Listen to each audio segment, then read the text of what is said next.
हमने कॉम्प्लिकेट क्यों कर दिया इतना लाइफ को? हम लोगों के जीवन में इतनी मुश्किलें, इतनी चुनौतियां, इतनी प्रॉब्लम्स हैं ही नहीं जितनी हमने बना ली हैं। तो अगर मोटिवेशन किसी चीज के लिए खत्म हो जाए तो इंसान क्या करे? हमने लाइफ को इतना परफेक्ट देखना शुरू कर दिया है जो कि प्रैक्टिकली कभी संभव ही नहीं है। आप लोग कीचड़ में खड़ा होकर हम लोग पाँव धो रहे हैं। अब जब आप पाँव कीचड़ में खड़े होकर धो रहे हो तो धोते रहो, मोटिवेशन क्या कर लेगा? आपने एक लाइन सुनी होगी कि वक्त से पहले और किस्मत से ज्यादा कुछ नहीं मिलता।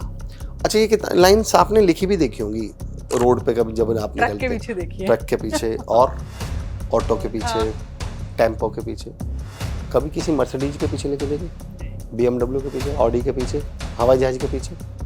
वो जानते हैं कि वक्त से पहले भी मिलता है और किस्मत से ज्यादा भी मिलता है। कि लॉ ऑफ अट्रैक्शन बस मांगते रहो कि हाँ ये होगा, पर law of Karma, law of let's say asking God या लॉ ऑफ वर्किंग राइट, वो कोई काम नहीं करता उस पे। कि सारी धरा भी साथ दे तो और बात है, पर तू जरा भी साथ दे तो और बात है।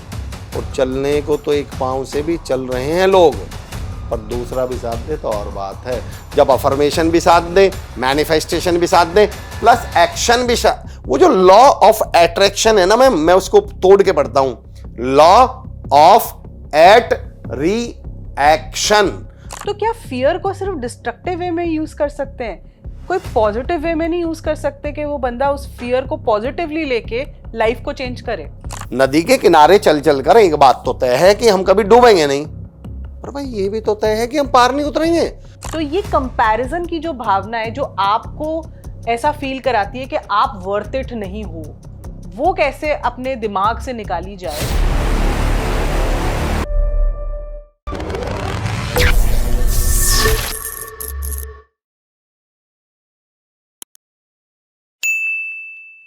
क्या आप ऐसे व्यक्ति हैं जो हमेशा स्ट्रेस में रहते हैं? आपको लगता है लाइफ में बहुत प्रॉब्लम्स है?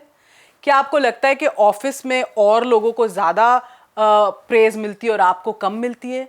क्या आपको लगता है कि मेरा बॉस इतना ज़्यादा चिक चिक करता है, इतनी बातें करता है, उसको कुछ काम नहीं आता? और जब आप घर आते हैं तो आपको लगता है कि बीवी के पास भी इतनी प्रॉब्लम्स हैं, वो सुनना पड़ेगा। तो शायद आप एक गलत माइंड स्पेस में हैं। आपने शायद अपनी लाइफ में बहुत छोटी छोटी चीज़ों को बहुत बड़ा बना दिया है, एक फितूर बना दिया है अपने दिमाग के अंदर कि मुझे लाइफ में इतना स्ट्रगल और प्रॉब्लम्स हैं। पर देखा जाए ना तो लाइफ इतनी भी कॉम्प्लिकेटेड नहीं है। और आज के हमारे गेस्ट जो है ना, इसी पर बात करेंगे। एक कॉर्पोरेट ट्रेनर हैं, एक थॉट लीडर थिंकर हैं, एक मोटिवेशनल स्पीकर हैं जो बहुत एक्शन ओरिएंटेड चीज़ें बताते हैं। और उन्होंने ना ये सारी प्रॉब्लम्स को इतनी सरलता से डिकोड किया कि मैं भी एकदम आश्चर्यचकित रह गई कि हाँ, मैं भी कितनी गलतियां कर रही थी अपनी लाइफ में और क्यों उन गलतियों की वजह से मैं अपने आप को दुख दे रही थी। तो आइए बात करते हैं अमर चौधरी जी से, जिन्होंने बड़े ही इंटरेस्टिंग एग्जाम्पल्स और कहानियों के साथ बताया है कि लाइफ में क्लैरिटी कैसे आ सकती है, कंफ्यूजन कैसे हट सकती है, कंपैरिजन को आपको पीछे छोड़ना होगा, कैसे आप काम पे अच्छा कर सकते हैं और कैसे अपनी लाइफ को डीक्लटर कर सकते हैं। तो आइए मिलते हैं अमर जी से। थैंक यू सो मच अमर से, आप आए हमारे पॉडकास्ट में। तो पॉडकास्ट का नाम ना समझे क्या है, तो मुझे लगता है हम जो सिंपल बातें करने वाले हैं, और आपकी शायद खासियत भी यही है कि आप बड़ी कॉम्प्लिकेटेड चीजों को बहुत सिंपल तरीके से समझा सकते हैं लोगों को। सो कोशिश करते हैं आजकल की जो प्रॉब्लम्स जो हमने बना ली हैं उनको लोग कैसे सॉल्व कर सकते हैं। आपने, मैम पहले तो बहुत बहुत धन्यवाद, बहुत बहुत आभार। आपने जो ओपनिंग स्टेटमेंट दिया ना, प्रॉब्लम्स, और जो पोज देकर आपने बोला जो हमने बना लिए हैं, ये दुनिया की सबसे बड़ी सच्चाई है। ट्रू। मेरा ना स्टार्ट ही आपसे ये करना चाहती हूँ कि हमने कॉम्प्लिकेट क्यों कर दिया इतना लाइफ को? हाँ, ये बहुत बड़ा, उसके दो कारण बताता हूँ मैं। बड़ा पहले तो बहुत बहुत धन्यवाद, आपने बहुत शानदार क्वेश्चन के साथ बहुत बहुत इसकी जो शुरुआत की है उसके लिए बहुत बहुत आभार। उसका कारण बताता हूँ मैं, हमने क्यों कॉम्प्लिकेटेड बना लिया है। एक्चुअली में मुझे ऐसा लगता है व्यक्तिगत तौर पे कि ये बहादुरी का दौर है। ये दौर है अपने आप को हीरो सिद्ध करने का, बहादुर सिद्ध करने का। सोशल मीडिया का दौर है, सब ये बताना चाहते हैं कि बस मैं ही हूँ जो कुछ हूँ इस धरती पे। अब मुझे एक बात बताइए मैम, कि क्या आपने कभी सुना है कि एक राजा था, वो बहुत बहादुर था, पर वो कभी युद्ध नहीं लड़ा? अब अगर बहादुरी सिद्ध करनी है तो आपको क्या करना पड़ेगा? विजेता होना पड़ेगा। और विजेता होना है तो पहले कोई युद्ध लड़ना पड़ेगा। और युद्ध लड़ने के लिए कोई दुश्मन चाहिए, बिल्कुल तो कहाँ से लाएं? तो पहले दुश्मन बनाइए, क्रिएट करें। फिर उनसे लड़िए।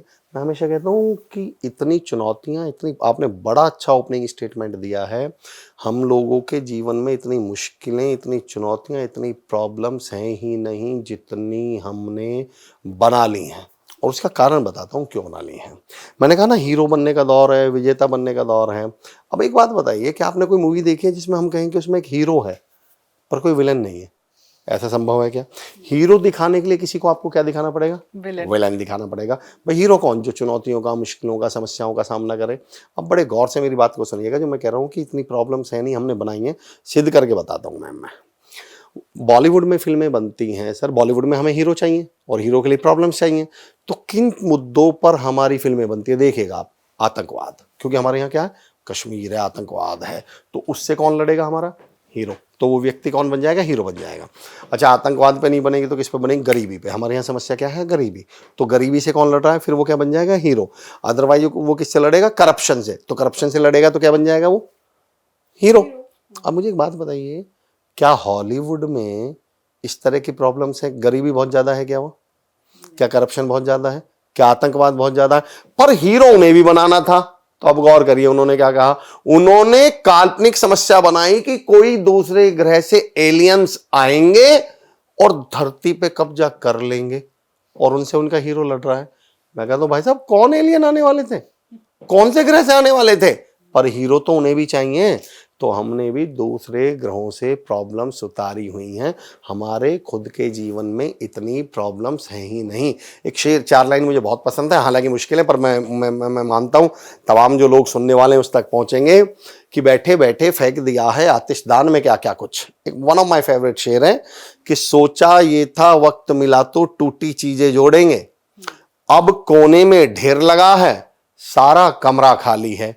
और बैठे बैठे फेंक दिया, आतिशदान बोलते हैं इसमें, हाथ तापते हैं ना, कि बैठे बैठे फेंक दिया है आतिशदान में क्या क्या कुछ। मौसम इतना सर्द नहीं था जितनी आग जला ली है। इतनी प्रॉब्लम्स थी नहीं जितनी हमने आग जला ली। और जब इतनी समस्या, भाई हमने इतना बड़ा सॉल्यूशन सोच लिया, तो उसके लिए क्या होनी चाहिए हमारी जिंदगी में? कुछ प्रॉब्लम्स तो हो। आप कभी भी नोटिस करिएगा हमारे यहाँ बड़ाई किसको, इसको मैं दूसरे पॉइंट से भी कनेक्ट करके देखता हूँ। आजकल आप देखिएगा, हर आदमी आपको तनाव में दिखेगा, हर आदमी आपको स्ट्रेस में दिखेगा, हर आदमी आपको ये बात करते हुए दिखेगा कि मेरी जिंदगी में प्रॉब्लम्स है। उसका कारण बताइए। हमारे 20-25 सालों में एक बहुत बड़ा सामाजिक बदलाव आया है, और हम उस सामाजिक बदलाव के सब पीड़ित हैं। मैं बताता हूँ क्या आया है सामाजिक बदलाव। आपके ऑफिस में 2 लोग हैं। एक व्यक्ति, आप पहुंचते हैं तो एक व्यक्ति बड़ी एनर्जी में और बड़ा हंसता हुआ, बड़ा खिलखिलाता हुआ, बड़ा चेहरे पे उसकी हंसी दिख रही है, और दूसरा व्यक्ति बड़ा मुंह लटका है और बड़ा ऐसा तनाव में और ऐसा दुखी सा, परेशान सा है। क्या लगेगा आपको, सुबह से इनमें से काम कौन सा कर रहा है और काम चोरी कौन सा कर रहा है? जो खुश है वो काम कर रहा है। नहीं नहीं, जो दुखी है वो काम कर रहा है। और जो खुश है वो मजे कर रहा होगा। हम लोगों ने ये दिमाग में बैठा दिया कि अगर काम करते हुए दिखना चाहते हो तो दुखी दिखो, टेंशन में दिखो, स्ट्रेस में दिखो, प्रॉब्लम में दिखो। और हमें जो हंसता दिख जाता है, हमने उस पर ठप्पा क्या मार रखा है? काम चोरी। हमारे समाज ने ये मान लिया जो एनर्जी में दिख रहा है, जो हंसता हुआ मुस्कुराता चेहरे पे है, वो काम नहीं कर रहा होगा। तो लोगों ने कहा यार ये बहुत अच्छा तरीका है, दुखी रहो, परेशान रहो, ताकि लोग आपको जिम्मेदार समझे। दुखी रहो, तंग रहो, स्ट्रेस में लगे, ताकि लगे इसी ने धरती थाम रखी है अपने कंधों पे। और हमने हंसते हुए लोगों को, खिलखिलाते हुए लोगों को कामचोर बोलना शुरू कर दिया।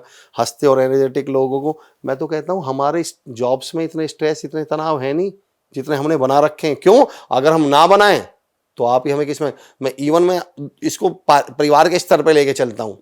जब इंसान कंपनी से, अपने ऑफिस से घर पहुंचता है, वो एक्चुअली इतना थका हुआ और इतना परेशान होता नहीं है जितना वो घर पहुंचते पहुंचते दिखाता है। उसका रीजन जानते हैं आप? अगर मैं ही अपने घर फुल एनर्जी में और हंसता खिलखिलाता समझ जाऊं तो मेरे घर वाले डाउट करेंगे, ऑफिस नहीं गए ये कहीं मजे लेके आएंगे, घूम के आए हैं। अब मुझे घर वालों को ये भी दिखाना। और दूसरा, या मैं घर एनर्जी में पहुंच जाऊं तो मुझे पता घर वाले धनिया लेने भेज देंगे, घर जाते ही काम बता देंगे दूसरा। तो मैं घर तक तो मैं नॉर्मल पहुंचता हूं हम लोग, और फिर क्या करते हैं घर पहुंचते हैं, और बहुत काम था आज। शुरुआत में हम ऐसा बोलते हैं, धीरे धीरे हम ऐसे हो जाते हैं। तो इसलिए लोगों ने प्रॉब्लम्स क्रिएट करनी शुरू करी। मैं एक साहब से मैंने पूछा कि, मैंने कहा और भाई क्या चल रहा है, क्या हाल चाल है? बोले सर लड़ रहा हूँ हालात से। वो आप देखिए, नॉर्मल बात को उसने कितना टिपिकल, कितना मुश्किल बना के पेश किया। मैंने उनसे एक बात कही, मैंने कहा दोस्त जिंदगी में बहुत बड़ी गलती कर रहे हो, ऐसा बोल के। बोले जी क्यों? वो दूर खड़े थे मुझसे 10 फीट दूर।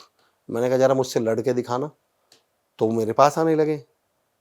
पहले तो उसने मना किया, लेकिन फिर वो मेरे पास आने लगे। मैंने कहा नहीं नहीं, दूर खड़े होके लड़ना है। बोले भाई इतनी दूर से कैसे लड़ पाऊंगा मैं? तो मैंने कहा याद रखना, अगर तुमने हालात से लड़ना शुरू कर दिया ना, तो जिंदगी भर उन हालात के साथ रहना पड़ेगा। तुम यही गलती कर रहे हो कि तुम अपने थॉट प्रोसेस को ऐसा डेवलप कर रहे हो, अब तुम सारी ज़िंदगी परेशान रहोगे, तुम सारी ज़िंदगी तंग रहोगे। तो बिल्कुल आई डू एग्री, हमने वो प्रॉब्लम्स बना ली हैं। तो मैं तो रिक्वेस्ट करता हूँ कि इतनी मुश्किल, इतनी चुनौतियाँ, इतनी दिक्कतें हैं नहीं जितनी हमने उसको पैदा कर ली हैं। और आजकल ना हम मोटिवेशन की बात ज्यादा करते हैं, क्योंकि आई थिंक हमारी एक्सपेक्टेशन इतनी ज्यादा हो गई हैं, और कहीं बहुत चीजें खरी नहीं उतरती, हम नहीं उतरते उस पर, या वो नहीं उतरती, और कहीं पे हमारा मोटिवेशन लेवल कम हो जाता है। तो अगर मोटिवेशन किसी चीज के लिए खत्म हो जाए तो इंसान क्या करे? अच्छा, पहले मैं आपका पहला पॉइंट लेता हूं मैम। जो मैं समझता हूं कि सामाजिक स्तर पे ज़्यादा महत्वपूर्ण जो समस्या है वो है, मैं उसको पहले उठाता हूं, फिर मोटिवेशन वाले पॉइंट पे के पास आता हूं। कि आपने कहा कि चीज़ें खरी नहीं उतरती। क्यों नहीं उतरती? क्योंकि एक्चुअली हमने एक्सपेक्टेशंस ना ऐसी हाई की हुई है, इतनी हाई, जो नेचुरल है ही नहीं। मैं एक विषय पे बहुत पसंद करता हूं बात को करना। मेरा एक टॉपिक है, मैं कहता हूं एंजॉय द इम्परफेक्शन। हमने लाइफ को इतना परफेक्ट देखना शुरू कर दिया है, जो कि प्रैक्टिकली कभी संभव ही नहीं है। अब ये एंजॉय द इम्परफेक्शन है क्या? एक्चुअली भगवान खुद उतर के नहीं आते मैम। भगवान अपनी क्रियाओं से, अपने तरीकों से हमें मैसेज भेजते हैं। तो मैं एंजॉय द इम्परफेक्शन पे एक टॉपिक भेजता हूँ, एक लाइन बोलता हूँ कि आपने कभी गणेश भगवान को देखा है? बोले हाँ जी। मैंने कहा गर्दन कैसी है उनकी, चेहरा कैसा है? बोले जी हाथी का लगा हुआ है। मैंने कहा शंकर भगवान के बाल कैसे हैं? बोले सर बड़े उलझे उलझे से बाल हैं। मैंने कहा कृष्ण भगवान का रंग कैसा है? बोले जी सांवला है। मैं कहता तो क्यों? गणेश जी तो भगवान थे। चलो उनकी गर्दन कट भी गई थी, तो शंकर भगवान ने उनकी गर्दन किसी इंसान की बहुत खूबसूरत, बहुत बहुत हैंडसम गर्दन क्यों नहीं लगा दी? चेहरा क्यों नहीं लगा दिया? शंकर भगवान के तो अपने हाथ में तय करना था नहीं मेरे बाल कैसे होंगे। कृष्ण जी रंग, भाई कृष्ण जी तो भगवान है जो पूरी दुनिया की किस्मत तय कर रहे हैं, क्या वो अपना रंग तय नहीं कर सकते थे? पर उन्होंने जानबूझ के सांवला क्यों तय किया? शंकर भगवान ने अपने बाल उलझे हुए क्यों तय किए? गणेश जी का चेहरा ऐसा क्यों तय किया? क्योंकि वो मैसेज दे रहे थे कि भाई भगवान होकर हम परफेक्ट नहीं है, तो तुम्हें किस कीड़े ने काटा हुआ परफेक्शन के? तुम क्यों परफेक्ट होना चाहते हो? और इस परफेक्शन ने हम लोगों के परिवारों को, हम लोगों की जिंदगी को, खुशियों को इस कदर बर्बाद कर दिया। अब चस्का किसका लग गया हमें? परफेक्शन का। अमर चौधरी को चस्का है परफेक्शन का। अब मैं कहता हूँ ये आदमी सारी जिंदगी दुखी रहेगा। मैं बताता हूँ कारण। अमर चौधरी अपने घर पहुंचता है, अमर चौधरी का बेटा लेटा हुआ है, सोया हुआ है, नींद आ चुकी है, वो लेटा हुआ है। अब अमर चौधरी को परफेक्शन की आदत है। अमर चौधरी सोते हुए बच्चे को जगाते हैं, बदतमीज, सीधा लेट, परफेक्ट नहीं है। ये सोने का तरीका है क्या? अमर चौधरी घर पहुंचते हैं, उनकी वाइफ बड़ी खुश होकर, बड़ी खुशी के साथ खाना लेकर आती हैं, और अमर चौधरी को परफेक्शन की आदत है। तुम थाली को 80 डिग्री पर ला रही हो, 90 पर क्यों नहीं ला रही? आपने इस परफेक्शन की जिंदगी चक्कर में जिंदगी की जो खुशियां थी, आपने कभी मैम नोटिस किया हो, जब हम लोग पिकनिक पे या मतलब घूमने फिरने जाते हैं, अगर हमारे ग्रुप में कोई बिल्कुल परफेक्ट डांसर हो, ऋतिक रोशन जैसा, और 2-4 डांसर हों, वो बाराती डांस नहीं होते, हम कब बोलते हैं हमने आज बहुत मजे किए? जब हम परफेक्ट वाला डांस करते हैं या वो उल्टा सीधा? हमें पता ही नहीं है कि जीवन का आनंद इम्परफेक्शन में है, और हम इस परफेक्शन के चक्कर में ऐसे फंसे कि अब हम जिंदगी से आनंद निकल गया है हमारा। तो इसलिए मोटिवेशन की जरूरत पड़ती है। मोटिवेशन पे तो मैं दूसरे पॉइंट पे आऊंगा। मोटिवेशन का तो दूसरा पॉइंट था आपका, जो आपने कहा कि भाई जी अब जब आप इतना देखो, आप तो रोज परेशान रहोगे। समस्या तो ये, इसको मैं बोलता हूं मैम कि आप लोग कीचड़ में खड़ा होकर हम लोग पाँव धो रहे हैं। अब जब आप पाँव कीचड़ में खड़े होकर धो रहे हो तो धोते रहो, मोटिवेशन क्या कर लेगा? आप एक बात बताइए कि मतलब ये तो पता ही ये कौन से वाला पॉइंट हुआ कि मतलब मैंने एक पाइप लगाई हुई है इनपुट की और 2 पाइप लगाई हुई आउटपुट की, फिर कह रहे हैं देखिए जी मोटिवेशन खत्म हो गया। और मोटिवेशन आज नहीं तो खत्म ही होना था, ये करता क्या? तो पहले तो आप उस स्टेट ऑफ माइंड में से निकलिए, अपनी जिंदगी को जीने का जो नजरिया है, जो तरीका है, उसको बदलिए। फिर उसके बाद आते हैं मोटिवेशन खत्म हो जाए तो क्या करें। देखिए सीधा सा लॉजिक है। मुझसे एक सबसे ज़्यादा मोटिवेशनल स्पीकर से जो सबसे कॉमन सवाल पूछा जाता है वो ये पूछा जाता है कि सर मोटिवेशन के साथ दिक्कत है, मोटिवेट हो तो जाते हैं पर कुछ समय तो रहते हैं, फिर वापस से क्या हो जाते हैं? डिमोटिवेट हो जाते हैं। कोई ऐसा तरीका बताओ कि हम एक ही बार परमानेंट मोटिवेटेड हो जाएं। मैंने कहा ये तो मैं 2 मिनट में बता दूंगा, बस मेरा एक सवाल है। बोले जी क्या? मैंने कहा मोटिवेशन से अलग इस धरती पर कुछ दूसरा काम बताओ जो एक बार करने के बाद दोबारा नहीं करना पड़ता। जैसे खाना खा लिया, दोबारा नहीं खाना पड़ता, सो लिए, दोबारा नहीं सोना पड़ता, नहा लिए, दोबारा नहीं नहाना पड़ता, सांस ले ली, दोबारा सांस नहीं लेनी पड़ती। आप हर काम को मरते दम तक लाखों करोड़ों बार रिपीट करेंगे, पर मोटिवेशन एक ही बार चाहिए जी मुझे। तो मैं कहता हूं मेरे भाई मोटिवेट बार बार क्यों नहीं हो जाते आप? अच्छा मुझे हम लोग सुबह नाश्ता करते हैं, हमें एनर्जी मिलती है, 4-5 घंटे बाद वो एनर्जी कैसी होने लगती है, डाउन हो जाती है। तो क्या करते हैं फिर हम? रीफिल करते हैं अपने आप कैसे? को लंच कर लेते हैं, खा के। हाँ, दोबारा खा लिया, अच्छा वो दोबारा खाया, फिर शाम तक क्या हुआ? सेम तो मैं लोगों प्रोसेस। से पूछता हूँ भाई, बोले सर मैं 2-4 दिन तो मोटिवेटेड रहता हूँ, वीडियो देख ली, फिर 4 दिन तो मोटिवेट रहता हूँ। तो मैंने कहा 5वें दिन इस धरती पे से वीडियो खत्म हो गए क्या? आप 5वें दिन वीडियो क्यों नहीं देख लेते? दोबारा आप रिमोट, मैं कहता हूँ डीमोटिवेशन का एक ही सॉल्यूशन है, दैट इज कॉल्ड रीमोटिवेशन। रीमोटिवेट करते, रिफिल करते रहिए ना। इस प्रकृति को, इंसान को भगवान ने बनाया ही ऐसा है कि भगवान ने इंसान को इस तरह, जन्म और मृत्यु, इससे अलग इस धरती पर एक भी काम भगवान ने ऐसा नहीं बनाया जो एक ही बार कर सकते हो आप। आपको हर बार वो क्या करना पड़ेगा? बार बार बार बार बार बार करना पड़ेगा। तो मोटिवेशन को भी रिमोटिवेट होते रहिएगा। दूसरा पॉइंट, बल्कि इस पे तो मुझे एक बड़ा अच्छा पॉइंट याद आया है। मेरे एक दोस्त आए, रात का टाइम था, कि हम मोटिवेशन के साथ ना मोटिवेशन की परीक्षा लेने लग जाते हैं कि देखता हूं कब तक टिकेगा। अरे भाई ये आपके काम की चीज है, इसको काम की चीज को काम में लीजिए। रात के 10 साढ़े 10 बज रहे थे, मेरे एक दोस्त आए, बोले यार अमर भाई अपनी गाड़ी दे देना। तो मैंने कहा उनको गाड़ी की चाबी दे दी। फिर मैंने बोला यार गाड़ी तो तुम्हारे पास भी है। बोला यार मेरी गाड़ी में एक प्रॉब्लम है, मुझे जाना 50 किलोमीटर है और मेरी गाड़ी की जो हेडलाइट है वो बस 50 मीटर दूर का दिखाती है, तो इसलिए मैं तेरी गाड़ी लेने आया हूँ। अब उनसे कोई पूछे भैया ये जो 50 मीटर की है, फिर अगले 50 मीटर, फिर अगले, तो मैं कहता हूँ भाई आपको 50 किलोमीटर का मोटिवेशन चाहिए घर से निकलते समय कि सर पहले 50 किलोमीटर जाने का मोटिवेशन दो। मैं कहता हूँ भाई साहब 50 मीटर जाओ, फिर 50 मीटर जाओ, फिर 50 मीटर जाओ, फिर 50 मीटर जाओ, सारी जिंदगी चलता रहेगा मोटिवेशन। तो मेरा ये कहना है स्टार्ट विद द मोटिवेशन। और दूसरा भी पॉइंट है सर मैम, मेरा दूसरा पॉइंट भी है। मैं मोटिवेशन से हमने एक्सपेक्टेशन गलत करी हुई है। मैं समझाता हूँ कैसे। मोटिवेशन को मैं ये बोलता हूँ, मैं मोटिवेशन इज लाइक अ की, गाड़ी की जो चाबी होती है। गाड़ी की चाबी का काम क्या है मैम? गाड़ी को स्टार्ट करना। स्टार्ट होने के बाद गाड़ी की चाबी का काम क्या है उसमें? कुछ खास नहीं, बस उसको लगे रहना वहां पे, लगे ही बस। तो रहनी देनी है। हाँ। अब आप क्या कह रहे हो पता है? हम क्या कह रहे हैं चाबी से कि स्टार्ट भी तू कर, चला भी तू ही। मैं कहता हूँ मैं स्टार्ट का चाबी से कर लो, चलाओ पेट्रोल से। हम रेस का काम भी चाबी से कह रहे हैं आप करने। चाबी से ही रेस का काम, आप मेहनत करो, आप एक बार मोटिवेट हो गए, उसके बाद प्रैक्टिस करो, उसके बाद मेहनत करो, उसके बाद फोकस करो, उसके बाकी चीजों का क्या करोगे? फिर आप सारे काम मोटिवेशन पे ही करवाने हैं क्या? तो अल्टीमेटली मोटिवेशन तो, अच्छा एक बात बताइएगा, अगर मैं नहाऊं भी नहाने वाले साबुन से, कपड़े भी धोऊं नहाने वाले साबुन से, फर्श भी साफ करूं नहाने वाले साबुन से, और मैं घर में पोछा भी नहाने वाले, तो वो तो भाई साबुन खत्म ही होगा। आप मोटिवेशन से सारे ही काम कर लोगे क्या? बाकी के काम मेहनत से करिए, फोकस से करिए, प्रैक्टिस से करिए, आपके एफर्ट से करिए, तो मोटिवेशन चलेगा आपका। तो क्या हमारे शायद हैबिट बिल्डिंग में कोई प्रॉब्लम है? बिल्कुल है। तो क्यों हम अपने सही हैबिट्स को नहीं बिल्ड कर पा रहे हैं, या हम ऐसी क्यों हैबिट्स बिल्ड कर रहे हैं जो इवेंचुअली हमारे को आगे चल के हार्म ही करती हैं? देखिए अगर आप प्रैक्टिकली इसको, क्योंकि मैं समझता हूँ कि ये पॉडकास्ट बड़ा शानदार होने वाला है जिस तरह से आप क्वेश्चनिंग कर रहे हैं। अब आपने इतने अच्छे सवाल पूछने शुरू कर दिए, तो मैम बात सुनिएगा। आपने एक सवाल पूछा क्यों हम ऐसी आदतें डालते हैं, उसका रीजन है मैम, हम लोगों को आसान काम करने की आदत पड़ चुकी है। जब मेरे पास कोई बीइंग अ मोटिवेशनल स्पीकर बहुत सारे लोग आते हैं, बोले अमर भाई मेरे साथ ये प्रॉब्लम है सर, ये प्रॉब्लम है सर, मेरी प्रॉब्लम का कोई हल बताइए ना। तो मेरा पहला सवाल पता है क्या होता है? मैंने कहा मेरे भाई सच में हल चाहिए भी? बोलते मतलब? मैंने कहा यार अगर मैंने तुम्हें हल दे दिया तो वो चलाना पड़ जाएगा ना। सबको मालूम है कि जो काम हो, कामयाब होना है, सफलता चाहिए, सबके टारगेट्स हैं, सबके गोल्स हैं, सब बड़ा बनना चाहते हैं, उसकी कीमत नहीं चुकाने के लिए तैयार हम। सबको मालूम है दुनिया में इस धरती पर ऐसा व्यक्ति नहीं पैदा हुआ जिसको ये नहीं मालूम कि जो सपना मैंने देख रखा है उसके लिए बहुत मेहनत करनी पड़ेगी। पर एक्चुअली उसे सपना भी देखना है और उसे वो मेहनत भी नहीं करनी, तो फिर वो उसके बहाने ढूंढता है, फिर वो उसके कारण ढूंढता है, फिर वो रीजन ढूंढता है, फिर वो कहानियां सुनाएगा आपको। तो मैं यहाँ 2 पॉइंट बताता हूँ जो आपने कहा कि हमने ऐसी आदतें क्यों डाल ली।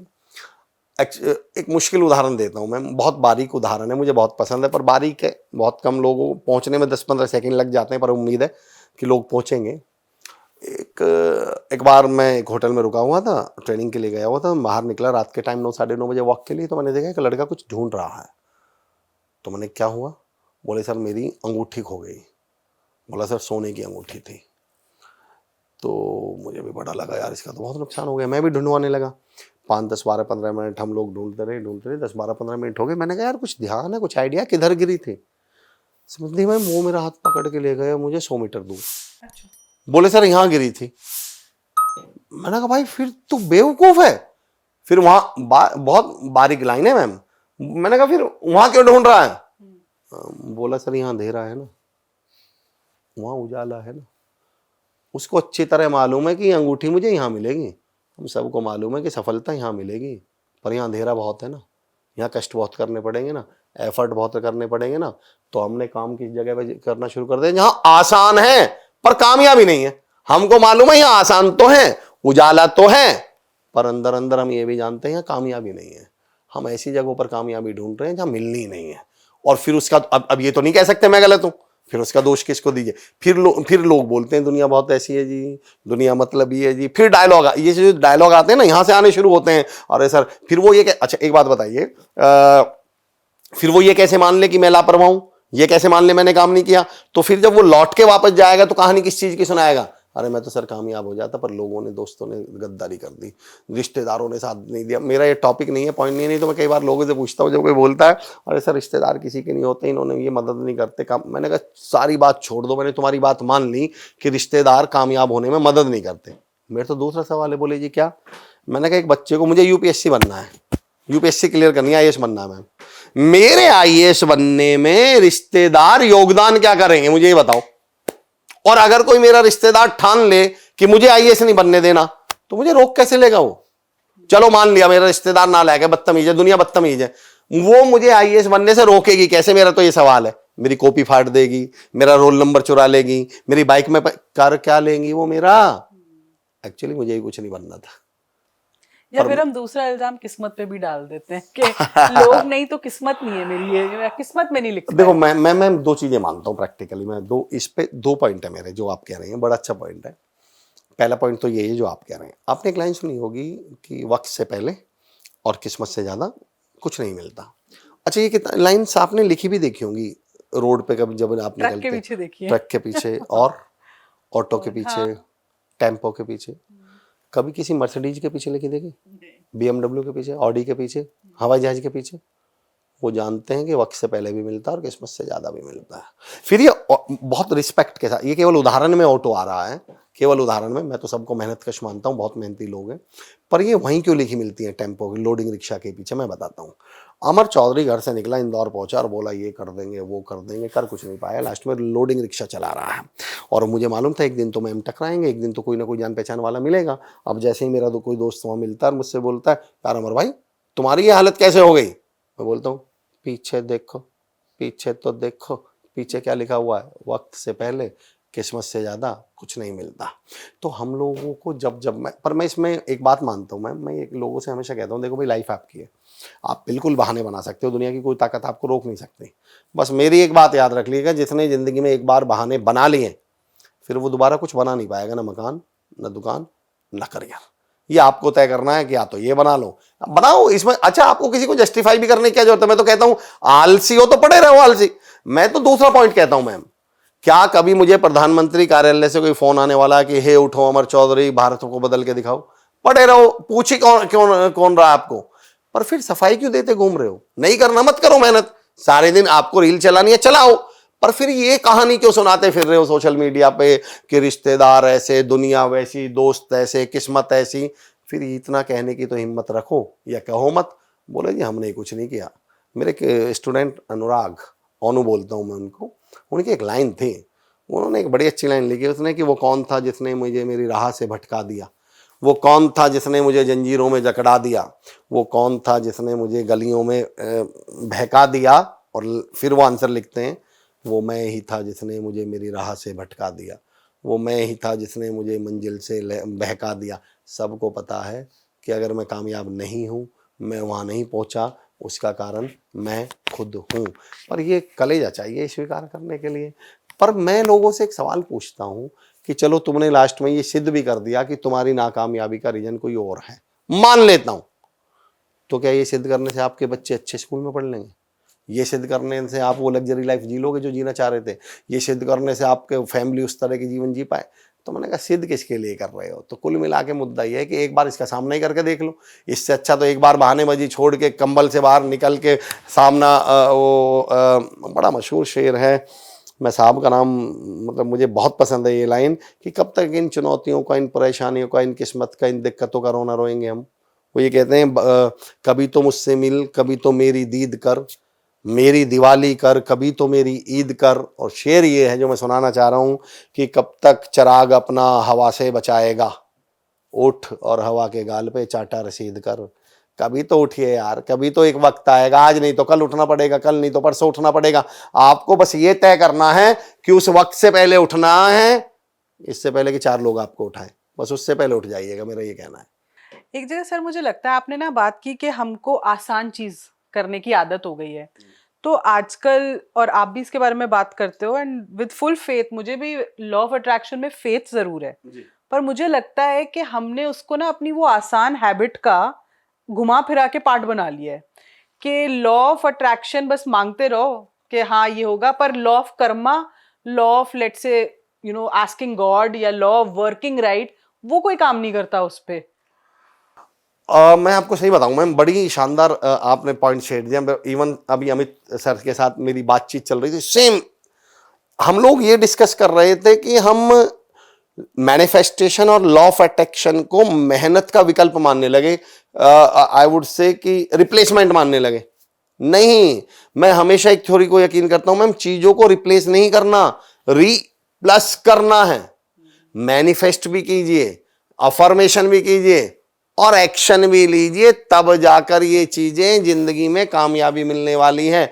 किसी एक चीज से तो कभी कोई हाइड्रोजन और ऑक्सीजन, हाइड्रोजन ये सोच ले कि चलो ऑक्सीजन नहीं मिली तो मैं H2 की जगह H3 हो जाऊंगी, तो क्या कर लेंगी? H5 हो जाऊंगी तो पानी बन जाएंगी क्या? H10 हो जाऊंगी तो पानी बन जाओगे? नहीं, हाइड्रोजन भी हो और ऑक्सीजन भी हो, तब जाकर आप पानी बना पाएंगे। कुंवर बेचैन साहब का एक शेर है कि सारी धरा भी साथ दे तो और बात है, पर तू जरा भी साथ दे तो और बात है। और चलने को तो एक पांव से भी चल रहे हैं लोग, पर दूसरा भी साथ दे तो और बात है। जब अफर्मेशन भी साथ दे, मैनिफेस्टेशन भी साथ दे, प्लस एक्शन भी वो जो लॉ ऑफ अट्रैक्शन है ना, मैं उसको तोड़ के पढ़ता हूं, लॉ ऑफ एट रिएक्शन। आप अब देखिए, इसको वापस से पलट के आप एक्शन लीजिए, फिर एक लॉ लगेगा उस पर जो आपको रिएक्ट करेगा, और तब जाकर आपको कुछ मिलने वाला है। तो एक्शन तो लेना पड़ेगा। काम हमने क्या कर लिया, एक लड़का मंदिर पहुंचता है और भगवान से बोलता है भगवान मेरी लॉटरी लगा दे। अगले दिन फिर पहुंचता है, भगवान मेरी लॉटरी लगा दो, फिर अगले दिन लॉटरी लगा दो, फिर अगले दिन लॉटरी। 4-6 महीने हो गए और लॉटरी लगनी नहीं थी, नहीं लगी। अब 4-6 महीने बाद वो तो बड़ा गुस्सा हो गया, अमिताभ बच्चन की स्टाइल में भगवान के सामने जाके खड़ा हुआ कि भगवान 6 महीने हो गए, काहे के भगवान हो तुम, 6 महीने हो गए मुझे तुमसे एक लॉटरी नहीं लगवाई जा रही। भगवान प्रकट हुए, कान पे एक रैप्टा मारा, बोले भाई टिकट तो खरीद ले, या टिकट भी मैं ही खरीद के दूंगा, तो कम से कम उस एक्शन नाम का टिकट तो खरीद लीजिए। उसके बदले भगवान को लॉटरी लगवाएं, तभी तो भगवान भी कुछ कर पाएंगे हमारे लिए। एक्चुअली भगवान के चलती पॉइंट पे मुझे याद आ गया, हमने भगवान के साथ भी एक गड़बड़ की हुई है। मैं कहता हूँ भगवान हमारे दोस्त हैं, यूनिवर्स जो है ना वो हमारा दोस्त है मैम, जिससे हम मैनिफेस्टेशन मांगते हैं ना, अफर्मेशन करते हैं भगवान से, यूनिवर्स से, उस नेचर से। भगवान हमारे दोस्त हैं, वो यूनिवर्स हमारा दोस्त है, नौकर नहीं है। दोनों में अंतर समझिए। मेरे घर में नौकर है और हमारा सिलेंडर खत्म हो गया तो मैं क्या बोलूंगा, जाओ तुम सिलेंडर लाओ, मैं घर पे टीवी देख रहा हूं। लेकिन दोस्त होगा तो मैं दोस्त से ये कहूंगा तू सिलेंडर ला, दोस्त मान जाएगा? दोस्त कहेगा वाह तू घर पर आ रहा है, मैं तेरा सिलेंडर लेके आऊं। दोस्त कहता देख भाई सिलेंडर लेके तेरे पीछे बैठ जाऊंगा, तेरे साथ चल सकता हूं, पर चलना तो तुझे ही पड़ेगा। हम जिस दिन ये समझ गए कि ये मैनिफेस्टेशन हमारे दोस्त हैं, ये हमने इनको रामू काका बनाया हुआ है, हमें लग रहा है कि बस ये तो मैं, अरे आपने इतनी अच्छी बात याद दिला दी मैम। मेरा बेटा है समर, 11 साल का, उसने भी 1-1.5 साल हो गए उसने एक बड़ी कमाल की बात कही मुझसे, इस पे याद आ गई मुझे कि एक्शन तो कितना जरूरी है मैम। मैम, इच्छा पूर्ति का एक चिराग बताया गया है कहानियों में। उस चिराग का नाम क्या है? अलादीन का चिराग। जो भी मांगोगे जिन प्रकट होंगे और कर देंगे। सब मिलेगा। मेरे बेटे ने मुझसे एक बात कही, हम लोग ऐसे ही बैठे हुए थे, ऐसी बात कर रहे थे। मैंने कहा बेटा बस देख, दुनिया में याद रखना, माँ बस मेहनत तो बहुत करनी पड़ेगी, वैसे तो भैया बस अलादीन का चिराग ही दे सकता है। मैंने उससे ऐसा बोल दिया, जिन दे सकता है। तो उसने पता है एक लाइन बोली, पापा जी वो जिन प्रकट कैसे होता था? मैंने कहा बेटा उस चिराग को पहले क्या करना पड़ता था? रगड़ना, हिंदी में बोलते हैं, रगड़ना पड़ता था। मेरे बेटे का जवाब सुनिए, बोले पापा जी उसको प्रकट करने के लिए भी रगड़ना तो पड़ेगा, बिना रगड़े तो जिन भी नहीं प्रकट होने वाला। रगड़ना समझ गए ना? जिंदगी में रगड़ना तो पड़ेगा, लाइफ में रगड़ना, रगड़ने बिना तो वो जिन प्रकट नहीं हो रहा जिससे आप सोच रहे हो कि बिना मांगने से दे देगा। तो जिंदगी में जो यूनिवर्स हैं, ये जो हमारे नेचर हैं, ये जो भगवान है, ये भी तब देंगे जब हम रगड़े जाएंगे, जब मेहनत करेंगे। उसके बाद प्रार्थना में हम सपोर्टिव होती हैं। प्रार्थना कभी भी मैनिफेस्टेशन, अफर्मेशन, और ये इतने कमाल के टूल हैं, इतने कमाल। अफसोस मुझे इस बात का है कि आप इतने शानदार टूल्स को फेल कर देंगे एक्शन ना करके। भाई ये पता है कैसी बात हुई? ये बात ऐसी हुई कि आप बिना पेट्रोल के कार चलाना चाह रहे हैं। वो पेट्रोल जो है वो एक्शन है, सब चीजें जरूरी है उसमें, स्टीयरिंग भी जरूरी है, एक्सीलरेटर भी जरूरी है, सब जरूरी है, पर लास्ट में मेहनत नाम का पेट्रोल तो डालना पड़ेगा। तो एक्शन के बिना तो कुछ नहीं होना। सर एक्शन से एक और चीज मुझे ध्यान में आती है, फियर। कभी ये जो एक हमारे दिमाग में एक फियर होता है ना, ये नहीं करोगे तो ऐसा हो जाएगा, ऐसे नहीं करोगे तो फेल हो जाओगे, तू तो है ही ऐसा। और भी चीजों में फियर जो हमारे दिमाग में डाल दिया जाता है कि तुम सक्सेसफुल नहीं हो तो सोसाइटी में तुम्हारी कोई इज्जत नहीं है। तो क्या फियर को सिर्फ डिस्ट्रक्टिव वे में यूज कर सकते हैं, कोई पॉजिटिव वे में नहीं यूज कर सकते कि वो बंदा उस फियर को पॉजिटिवली लेके लाइफ को चेंज करे? क्या कमाल का क्वेश्चन पूछा आपने। वैसे आपको मैं एक बात बता दूं, फियर अपने आप में ही कंस्ट्रक्टिव ही फॉर्म है, एक अभी बताऊंगा थोड़ी देर बाद। लेकिन उससे पहले आपने एक कमाल की जो लाइंस बोली हैं, तो कि ऐसा हो जाएगा तो वो हो जाएगा, ऐसा हो जाएगा तो वो हो जाएगा, पहले ये वाले पॉइंट पे आता हूँ। ऐसे लोगों को मैं बोलता हूँ मैम तो वाले प्राणी। इनका मैंने नाम ही रखा हुआ है तो वाले प्राणी। तो वाले प्राणी समझ गए? जिनके हर सेंटेंस के बाद में क्या होता है, आप इनसे बोलो अच्छा स्टेज पे आओ, सर मैं नहीं बोल पाया, तो आप इनसे बोलो अच्छा तुम इंटरव्यू देने जाओ, सर मैं फेल हो गई, तो इनसे बोलो अपना बिजनेस शुरू कर लो, सर लॉस हो गया, तो ऐसे लोगों से मैं बोलता हूँ तुम रात को सोए, सुबह सो के नहीं उठे, तो आप घर से निकले रास्ते में एक्सीडेंट हो गया, तो हम यहाँ बैठे हैं ये छत गिर गई, तो मैं बोलते समय अटैक आ गया, अरे तो मर गए। मरे पीछे आपने किसी को रोते हुए देखा, और यार मैं तो मर गया यार, मर गए तो बात खत्म हो गई ना। आपका डर इस बात का कि मर गए, तो राहत इंदौरी साहब का शेर है, वो कहते हैं लोग हर बात पे रुक रुक के संभलते क्यों हैं, और इतना ही डरते हैं तो फिर घर से निकलते क्यों हैं। भाई इतना डर लग रहा है तो घर बैठिए ना। और फिर एक लाइन लिख के देनी पड़ेगी, एक स्टाम्प पेपर पे ये लिख के देना पड़ेगा कि घर आप मरेंगे नहीं। इस धरती पे 90% लोग आज भी घर पे ही मर रहे हैं, घर रह जाने से मरने से नहीं बच जाएगा। देखो मैं कोई किताबी बात नहीं करूंगा, मैं जानता हूं कि जब आप नदी में उतरेंगे तो डूबने का खतरा तो है। भाई आप शिप को, आप जहाज को जब समुद्र में उतारेंगे तो उसके डूबने के चांसेस हैं, पर क्या वो 250 करोड़ का जहाज बंदरगाह पे खड़ा करने के लिए बना था क्या? नदी के किनारे चल चल कर एक बात तो तय है कि हम कभी डूबेंगे नहीं, पर भाई ये भी तो तय है कि हम पार नहीं उतरेंगे। तो हमारा जो जन्म, मनुष्य का जो जन्म, इन 84 लाख योनियों के बाद भगवान ने जो जन्म दिया है वो डूबने से बचने के लिए दिया है, कि हम बाद में जाके 90 साल की उम्र में भगवान से जाके बोले देख डूबा नहीं, ये अलग बात है, मैंने करा भी कुछ नहीं। ये कौन सी बात हुई? देखिए अंडा फर्श पे गिरेगा तो फूट जाएगा, और मैं उसे डर लगता है कि यार मैं अंडा फर्श पे गिर गया तो मैं तो फूट जाऊंगा। मैं बिल्कुल मानता हूं, बिल्कुल सही बात है, पर मेरा एक सवाल है, चलिए एक काम करता हूं मैं हम अंडे को फूटने नहीं देते। अब मैं आपके हाथ में और तमाम जो ऑडियंस है जो सुन रहे हैं, मैं आप सबके हाथ में एक साबुत अंडा देता हूं। बताइए मुझे कमेंट में साबुत अंडे का कोई यूज बताइए, क्या करेंगे आप? बताइए कोई यूज। ऑमलेट बनाएंगे जी, फोड़ना पड़ेगा। भुजिया बनाएंगे जी, फोड़ना पड़ेगा। सब्जी बनाएंगे जी, फोड़ना पड़ेगा। उबाल के भी खाएंगे तो फोड़ना पड़ेगा। दरअसल उस बेवकूफ अंडे को यही नहीं मालूम कि तू काम का ही तब है जब गिर जाए और फूट जाए।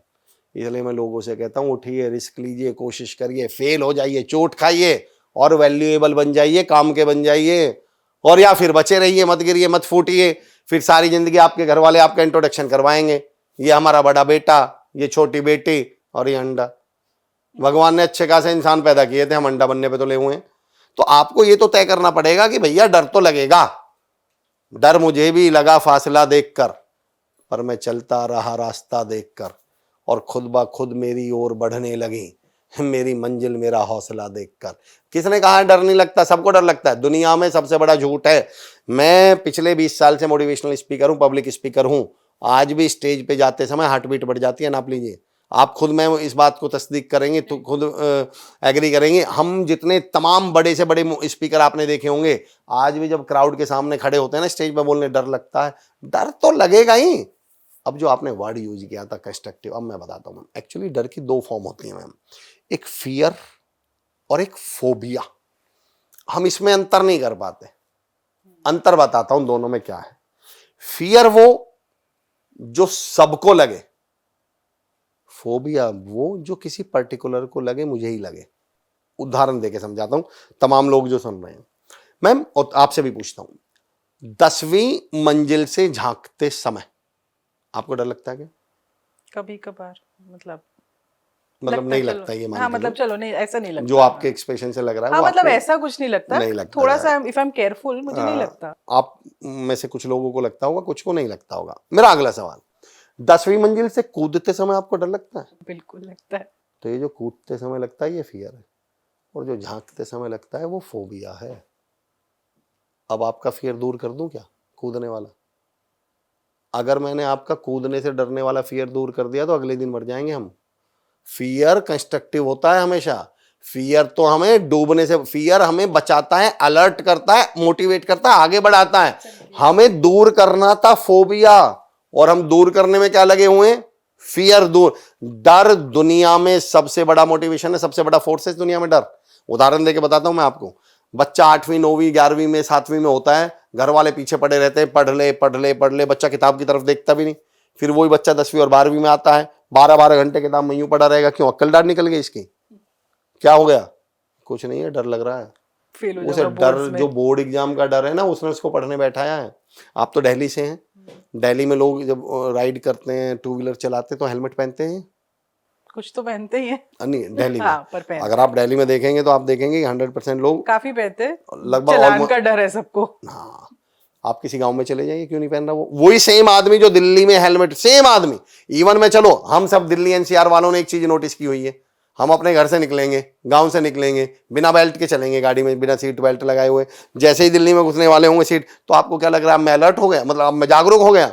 भाई डर है, 10,000 रुपए का चालान कटेगा। तो भाई है ना, जब आप सिंगापुर में एक रैपर फेंकते हो वहां पे, तो आपको डर है कि डर है। चालान लगेगा, तो इसलिए आप नहीं फेंकते। इस दुनिया में जितने भी बड़े काम की शुरुआत हुई है वो डर से हुई है। अगर मुझे और आपको इस बात का डर ना हो कि ईएमआई कहां से जाएगी, इस बात का डर ना हो बच्चों की फीस कहां से भरी जाएगी, इस बात का डर ना हो कि भाई मैं कामयाब होऊंगा, मैं लग्जरी लाइफ कैसे जीऊंगा, तो हम सुबह से 9 बजे के मैं निकला हुआ हूं, 8 बजे के आप निकले हुए हैं, इतना मेहनत करने की हमें जरूरत नहीं है, घर जाके बैठ जाएंगे हम सब लोग। एक्चुअली ये डर ही तो हमें घर से निकालता है, ये डर ही तो हमारे काम करने का रीजन है। और हमने गलती क्या करी है इसे डर को दूर करने में? मैं एक सिंपल सा उदाहरण देता हूं आपको प्रेशर के ऊपर। मुझसे बहुत सवाल पूछे जाते हैं, इसलिए मैं आपको बता रहा हूँ। स्ट्रेस बहुत है जी, प्रेशर बहुत है जी। मैं लोगों से बोलता हूँ कि अच्छा एक पेन लीजिए, मैं पेन देता हूँ, मैंने कहा अपना नाम लिखिए कॉपी पर। वो लिखने लगते हैं, मैंने कहा बस एक शर्त है, प्रेशर मत डालना कॉपी पे। वो देखते सर ऐसे कैसे लिखेंगे? मैंने कहा इस कुर्सी पे बैठ के दिखाइए बिना प्रेशर डाले हुए। बिना प्रेशर डाले हुए आप खड़े होकर दिखाइए जमीन पर। बिना प्रेशर के कुकर दाल नहीं गला सकता, बिना प्रेशर के गाड़ी स्टार्ट नहीं हो सकती, बिना प्रेशर के हवाई जहाज नहीं उड़ सकता। मैं सही बताऊं तो बिना प्रेशर के हम सुबह फ्रेश नहीं हो सकते। आप कामयाब होने की बात कर रहे हो, दुनिया का सबसे घटिया काम करने के लिए प्रेशर चाहिए, और आप कह रहे हैं जी प्रेशर है, जी प्रेशर है। ये प्रेशर है। हमारे शरीर में एक ब्लड प्रेशर होता है, जिस दिन निकल गया उस दिन मर जाएंगे हम। वो प्रेशर है, तभी तो हम जिंदे हैं। तो हमने इन चीजों को इतना नेगेटिव थॉट प्रोसेस से देखना शुरू कर दिया, और अब सारा दिन एक ही बात करो ना जी, स्ट्रेस बहुत है, तनाव बहुत है। मैं कॉर्पोरेट में सेशन लेता हूँ, सबका एक ही सवाल होता है जी, काम में तनाव बहुत है, स्ट्रेस बहुत है, स्ट्रेस बहुत है। मैं कहता हूँ भाई साहब, काम बोलते हैं उसे, काम जिसे आप तनाव, हमने अब तनाव, एक्चुअली वो शुरू में हमने जहां से बात की थी ना, अगर मैं काम में तनाव ना बताऊं तो मुझे हीरो मैं कैसे मान लूं कि ये हीरो है? जब ही तो बताएंगे ना, अरे यार इतना मुश्किल काम करके आया हूं मैं, तभी तो आप बड़ा मानोगे। लेकिन जितने भी तमाम लोग सुन रहे हैं, बड़ा अच्छा पॉइंट निकल के आया मैम। तनाव की बात है तो मैं कभी सेशन ले रहा था गवर्नमेंट डिपार्टमेंट में। वहाँ एक साहब खड़े हुए, बोले सर हमारे काम में तनाव बहुत है, काम में, और ये मैं चाहता हूँ तमाम, सुनिएगा दोस्तों, बोले जी हमारे काम में तनाव बहुत है, काम में तनाव बहुत है। मैंने कहा साहब कौन से बैच से हो आप? गवर्नमेंट डिपार्टमेंट था। बोले जी 2019 बैच से। मैंने कहा कितनी वैकेंसी थी उस बार जब आपकी ज्वाइनिंग हुई थी, सिलेक्शन हुआ था? बोले सर तकरीबन 3500 वैकेंसी थी। मैंने कहा फॉर्म कितने भरे गए थे उस बार? बोले सर तकरीबन फॉर्म तो 15 लाख भरे गए थे सर। मैंने कहा मेरे दोस्त, असली वाला तनाव जानना है ना, तो एक बार 14,96,500 उनके घर का राउंड लगा के देख लेना जिन्हें उस बार में सिलेक्शन नहीं मिला। जिस जॉब पे आप बैठे हुए हो, जिस पद पे आप बैठे हो, जिन्हें नहीं मिला ना, पता चल जाएगा कि तनाव बोलते किसको है। मैं लोगों से हाथ जोड़ के हमेशा रिक्वेस्ट करता हूं कि काम का तनाव झेल लीजिए, क्योंकि बिना काम वाला तनाव आपसे झेलेगा नहीं। पर सर कहीं ये मिसयूज नहीं हो रहा, कहीं ये जो प्रेशर और स्ट्रेस की बात आप कर रहे हो वर्क प्लेस पे, ये एक हद तक शायद ठीक है और हम एक्सेप्ट करते भी बिल्कुल हैं, है। पर क्या शायद वर्क प्लेसेस या कंपनीज या बॉसेस इसका मिसयूज तो नहीं कर रहे? डेफिनेटली करते हैं, बिल्कुल डेफिनेटली करते हैं। पर मैं आपको ये भी बता दूं ना, ये कंट्रोवर्शियल हो जाएगा, नहीं तो आपको बता दूं, दहेज के जितने केस लिखवाए जाते हैं उनमें से 80% फेक होते, झूठ। सेम तनाव है। मैं ये नहीं कह रहा कि दहेज के केस नहीं है, पर ये मैं कह रहा हूँ उतने केस नहीं है जितने लिखवाई जा रही है रिपोर्ट, जितने FIR लिखवाई जा रही हैं, उतना तनाव है नहीं जितना बताया जा रहा है। मैं ये नहीं कह रहा कि तनाव नहीं है, बॉसेज गलत नहीं है, कंपनी टॉर्चर नहीं कर रही, बिल्कुल कर रही हैं, पर उतना नहीं है जितना हमने कहानियां बना दी। मैंने कहा ना मौसम इतना सर्द नहीं था जितनी आग लगा ली है। अब उसके पास एक टूल आ गया, डर नाम का, और वैसे ही टेंशन नाम का, प्रेशर नाम का टूल है। जब जब आपको किसी भी काम में ये बताना हो कि लेट क्यों जाते हो ऑफिस में, जब जब आपको ये बताना है प्रमोशन क्यों नहीं हो रहा, मैं ये नहीं कह रहा ऐसे प्रैक्टिकल इश्यूज नहीं है, पर मैं कह रहा हूँ 20% हैं, 80% हमने पैदा कर लिए, अब हम दुनिया को कहानियां सुनाए जा रहे हैं। और दूसरा सवाल है, मैं तो एक सवाल और भी पूछता हूँ, इतना तनाव है तो आइए ना दूसरे काम, छोड़िए उस काम को। क्यों नहीं छोड़ा आपने उस काम को? इसका मतलब तनाव बियरेबल है। और देखिए मैम, रहेगा वो तनाव, आपके जगह बदलने से वो तनाव नहीं बदल जाएगा। आपको खुद अपने आप को उस काम के प्रति सही बताएं, ये भी देखो मैम, पहला तनाव है, दूसरा 80% तनाव हमारा पैदा किया हुआ है, ये भी मैं एग्री करता हूं, मानता हूं। और उसके पीछे तनाव का, अब क्योंकि स्ट्रेस पे और प्रेशर पे आ गई ये बात, उसका रीजन बताता हूं मैम क्या है। एक्चुअली स्ट्रेस मैनेजमेंट एक टर्म आपने सुनी होगी,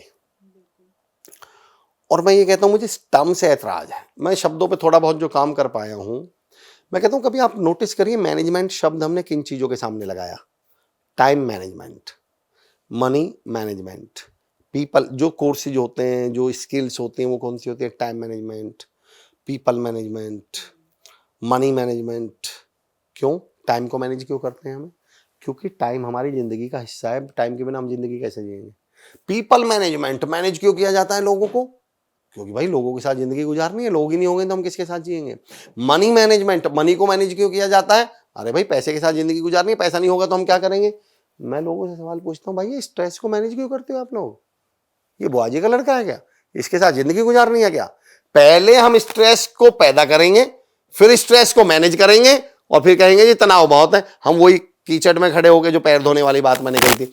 अब मैं बताता हूं, स्ट्रेस को मैनेज करने की बजाय मैं कहता हूं जिसको खत्म करना था उसको आप मैनेज करने लगे। अब खत्म कैसे करें? मुझसे कोई प्रैक्टिकली पूछे मैम, देखिए यहाँ बातें भी बहुत हो सकती हैं, बहाने भी बहुत हो सकते हैं, थॉट भी बहुत हो सकते हैं, पर मैंने जिंदगी में 2 चीजें स्वीकार कर ली मैम, कि काम तो इस जीवन में करना पड़ेगा। काम से तो आप नहीं बच पाएंगे, आप धरती पर कुछ भी कर सकते हो, पर काम से तो नहीं बच सकते। मेहनत तो करनी पड़ेगी। यक्ष आसव पीते हैं, दैत्य मदरा पीते हैं, भंवरे मकरंद पीते हैं, राक्षस खून पीते हैं, मनुष्य दूध पीता है, और कामयाबी पसीना पीती है। आपके बस की है तो इसके बारे में सोचिए, वरना किस किस को आजमाइए, किस किस को रोइए। आराम बड़ी चीज़ है, मुँह ढक के सोइए। पर मेरा ये भी चैलेंज है मैम, अगर आप कामयाब नहीं है तो आप मुँह ढक के सो के दिखा नहीं पाएंगे। मुँह ढक के भी कामयाब, ना कामयाब को तो घर वाले नहीं सोने दें, और तो छोड़ दीजिए। तो जिसको ये गलत फहमी हो ना कि हम तो काम से बच जाएंगे, मैं कहता हूँ मेरे दोस्त आप काम से बच नहीं पाओगे।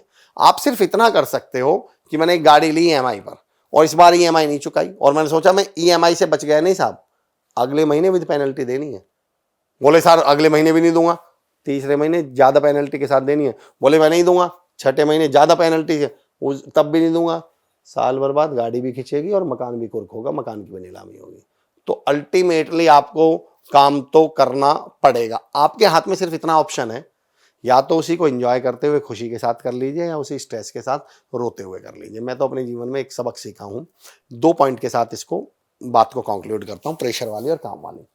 देखिए, स्ट्रेस लगता क्यों है काम में, उसका मैं अब आपको जड़ पे लेके जाता हूँ, जो जड़ है उसकी। और अगर हम जड़ पे काम कर गए, एक्चुअली हम लोग जड़ों पे काम नहीं कर रहे।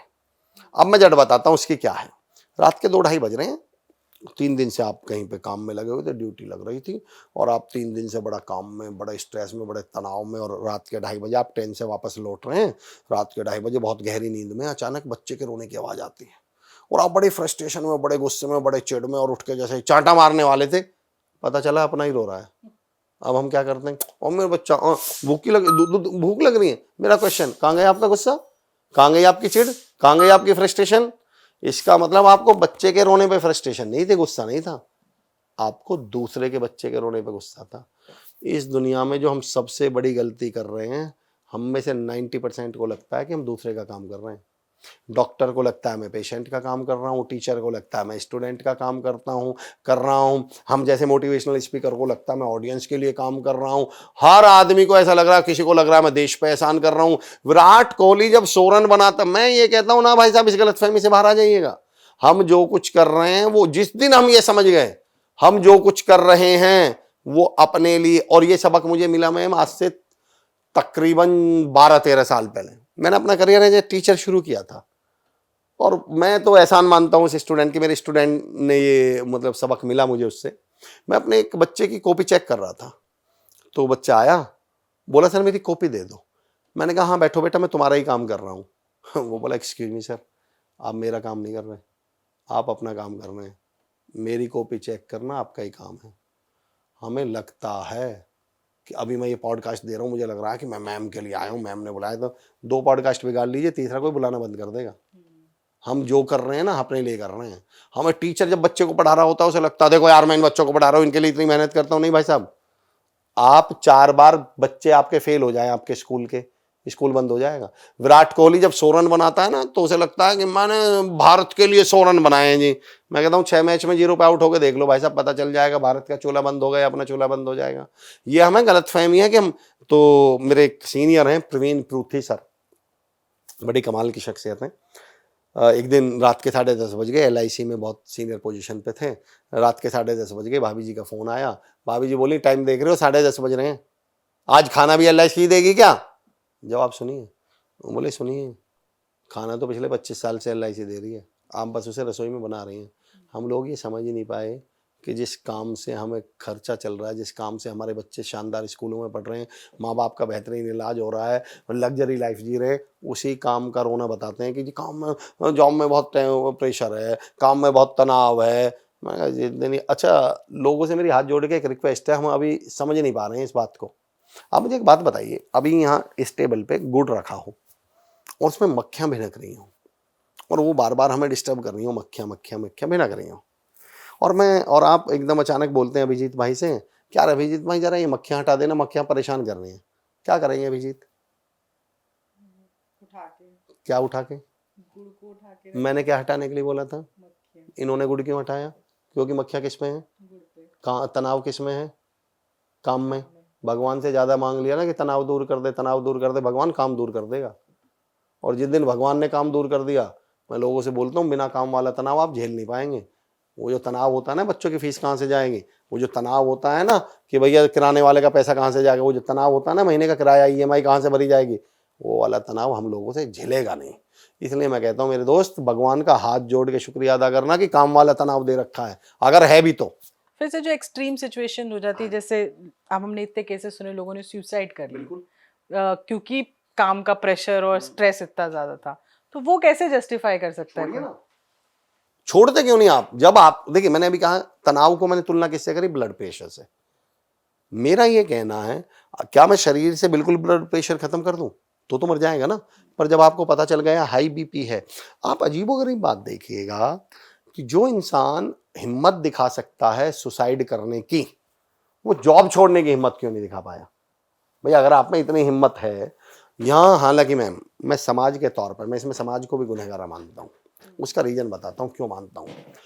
एक्चुअली हमारे समाज ने पीछे हटने और बीइंग अ मोटिवेशनल स्पीकर मैं अपनी बरादरी को भी इसका बहुत बड़ा गुनहगार मानता हूँ। मोटिवेशनल स्पीकर के तौर पर पिछले 15-20 सालों में स्पेशली मोटिवेशनल स्पीकर्स ने पीछे हटने को अपराध सिद्ध कर दिया, गुनाह बना दिया है।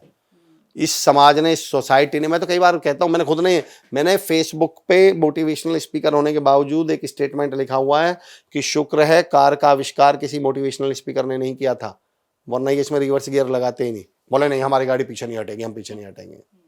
हमने इस दुनिया में लोगों के, मैंने कहा ना, हमने चीज़ों को मुश्किल बना रखा है।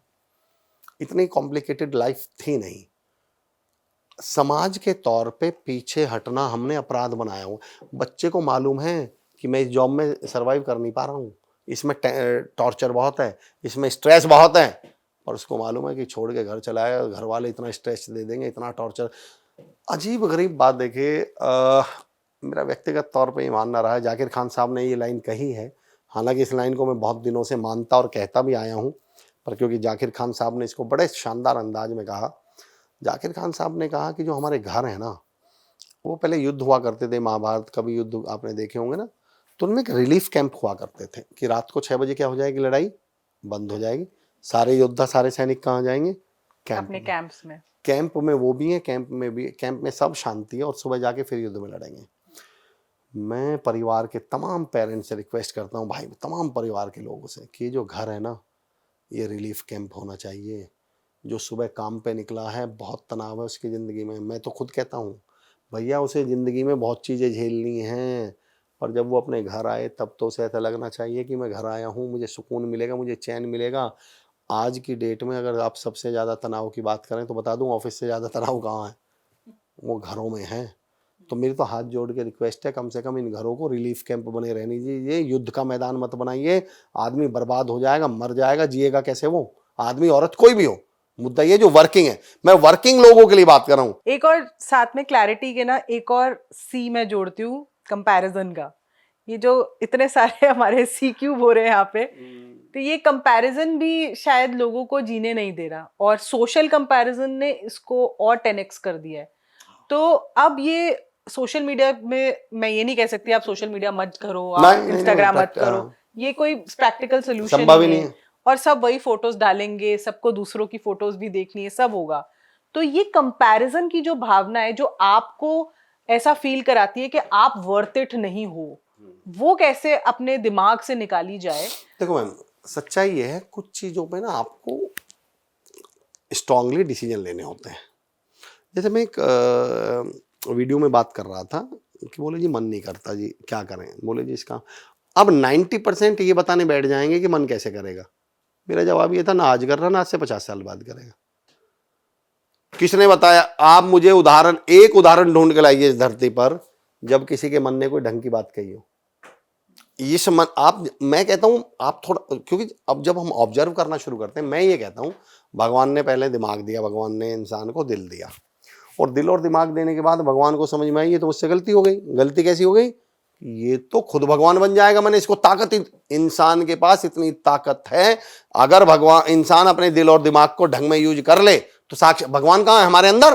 तो हम ही कहाँ है? साक्षात भगवान। भगवान ने कहा यार ये तो मेरे ही बराबर हो गई, इसे रोको कैसे?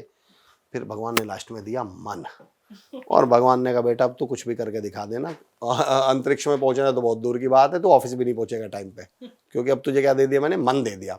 तो मन को तो मैं कहता हूं भगवान का एजेंट है, और मैं लोगों से कहता हूं मन के सामने डंडा लेके खड़े हो जाओ और मन से कर दो मना। इससे कहो तेरी नहीं चलेगी भाई, ये हिंदी फिल्म में शाहरुख खान की फिल्म नहीं चल रही। लोग कहते हैं, मैं ये कहता हूं आपको ये थ्योरी दी गई है वो करो जो आपका मन करे, मैं कहता हूं भाई साहब वो करो जो जरूरी है, मन करे या ना करें। सेम पॉइंट जब आप कह रहे हैं कि हम करें क्या, मैं कहता हूं कहीं ना कहीं तो आपको स्ट्रॉन्ग डिसीजंस लेने पड़ेंगे।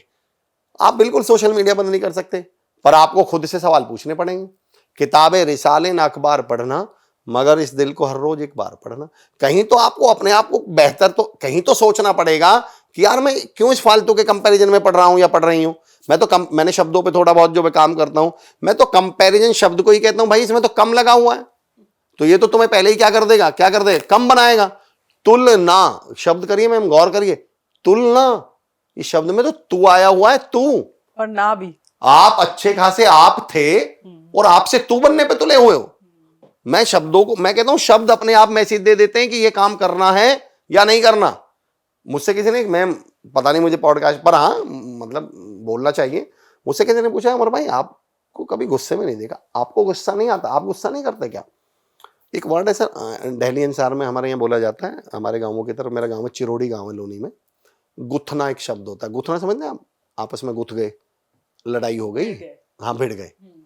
तो किसी ने मुझसे पूछा भाई अमर भाई आप कभी किसी से गुथे हो क्या, या आपको कभी गुस्सा नहीं होता, क्यों नहीं आता? मैंने कहा यार दोनों शब्दों पे गौर कर, जिन दोनों शब्दों की शुरुआत ही इतने खराब शब्द से शुरू हो रही है, मैं ऐसे काम करूंगा क्या?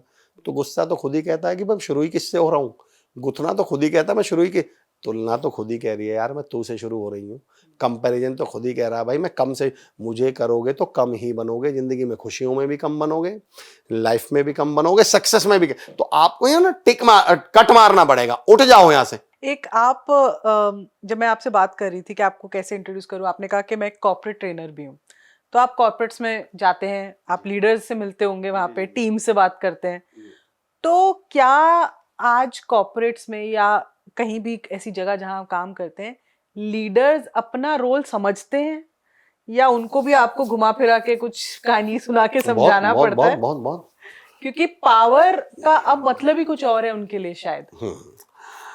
मैं इसको अपने अंदाज में समझाता हूँ, मैं अपनी स्टाइल में बताता हूँ। लीडर यानी सीनियर, तो मैं इसे दूसरी चीज से कनेक्ट करूंगा, देखिएगा। तो मैं कहता हूँ जब मैं लीडर्स पे बात करता हूँ, सीनियर से बात करता हूँ, तो मैंने कहा आपके अंदर एक गुण होना चाहिए। अफसोस ये है लीडर बनते ही वो गुण मिस हो जाता है, और अगर वो गुण आ जाए ना मैम, मैं कहता हूँ लीडरशिप हो, फैमिलीज के इशू हो, रिलेशनशिप के इशू हो, धरती पर कोई इशू हो, बाप बेटे का हो, माँ बाप का हो, फैमिलीज का हो, सीनियर जूनियर का हो, टीचर प्रिंसिपल का हो, सबका सॉल्यूशन है उसके अंदर। पर अफसोस हम उसको बहुत दूर निकल आए उससे। तो मैं सीनियर शब्द बोलता हूँ, और मैं बोलता हूँ मैं 2-3 बार सीनियर बोलूँगा, और आपको कैच करना है कि इसमें एक बॉडी पार्ट आया हुआ है। सीनियर सीनियर, इसमें एक बॉडी पार्ट है, क्या है मैम? सीनियर, ईयर, ईयर माने सुनना, कान, ईयर माने कान, हाँ सुनना, कान। मैं कहता हूँ सीनियर वो होता है जिसके कान बड़े हो गए हों, जो सुनना ज़्यादा शुरू कर दे। अफसोस ये है कि हमारे सीनियर्स का मुंह बड़ा होता है। हमारे यहाँ सीनियर होने का मतलब है डांटना, हमारे यहाँ सीनियर का मतलब है टोकना, हमारे यहाँ सीनियर का मतलब है तूने ये नहीं किया, तूने वो नहीं किया, तूने ये कर दिया, तुझे वो कर दूंगा। 2 बातें कहता हूँ मैं हमेशा सीनियर्स से। सीनियर्स का एक डायलॉग होता है लीडर्स का। अब थोड़ा सा हमें अपनी समझनी पड़ेंगी, अपनी पोजीशंस बदलनी पड़ेंगी। बोले मुझे तो रिजल्ट चाहिए। भाई सीनियर कौन? जो काम करवाए लोगों से। बोले मुझे तो रिजल्ट, आई लव रिजल्ट, मुझे तो रिजल्ट चाहिए, मुझे आई लव रिजल्ट। तो एक साहब खड़े हुए, मैं ट्रेनिंग ले रहा था। अब सुनिएगा मैं एंगल बदलना चाह रहा हूँ। मैं कह रहा हूं सच में अगर आपको रिजल्ट चाहिए तो मेरे कहने से ये करना शुरू कर दीजिए। तो एक साहब खड़े हुए, ऐसी कोई चर्चा चल रही थी हमारी, बोले sir I love laddoos, that's why my mamma makes laddoos every Sunday. मैंने कहा कमाल, मैंने उनके लिए ताली बजाई। पर मैंने उनसे एक लाइन कही, मैंने कहा मेरे दोस्त, यू लव लड्डूज, बहुत बारीक लाइन है मैम, सुनिएगा, you love laddoos, that's why your mamma makes laddoos every Sunday, love your mamma, she will make laddoos daily. मैंने कहा तुम गलती ये कर रहे हो, लड्डू पसंद कर रहे हो, इसलिए सप्ताह में एक बार मिल रहे हैं। मम्मी को प्यार करो, लड्डू डेली मिलेंगे। यहाँ लड्डू है रिजल्ट, और मम्मी है टीम, आपके कलीग्स, आपके लोग। मैं कहता हूँ जब तक रिजल्ट को प्यार करोगे, 2-4 साल में एक बार, महीनों में एक बार मिलेगा। टीम को, लीडर का काम रिजल्ट को प्यार करना थोड़ी है। लीडर का काम है टीम को, देखिए आपको समझना पड़ेगा। मैं ये नहीं कह रहा रिजल्ट नहीं चाहिए, पर मेरा तो आपसे दूसरा सवाल है, हम लोगों एक्चुअली हम ठहर के सुनने समझने के लिए तैयार ही नहीं है। आप पता मुझसे क्या डायलॉग मार रहे हो, मुझे तो इस पेड़ से फल चाहिए, पेड़ से फल बिल्कुल चाहिए। पर अगर आपको ईमानदारी से इस पेड़ से फल चाहिए होते ना, तो आप खाद पानी जड़ में डालते। सीढ़ी लगा के फलों पे नहीं डाली जाती खाद पानी। खाद पानी तो कहाँ डाली जाएंगी?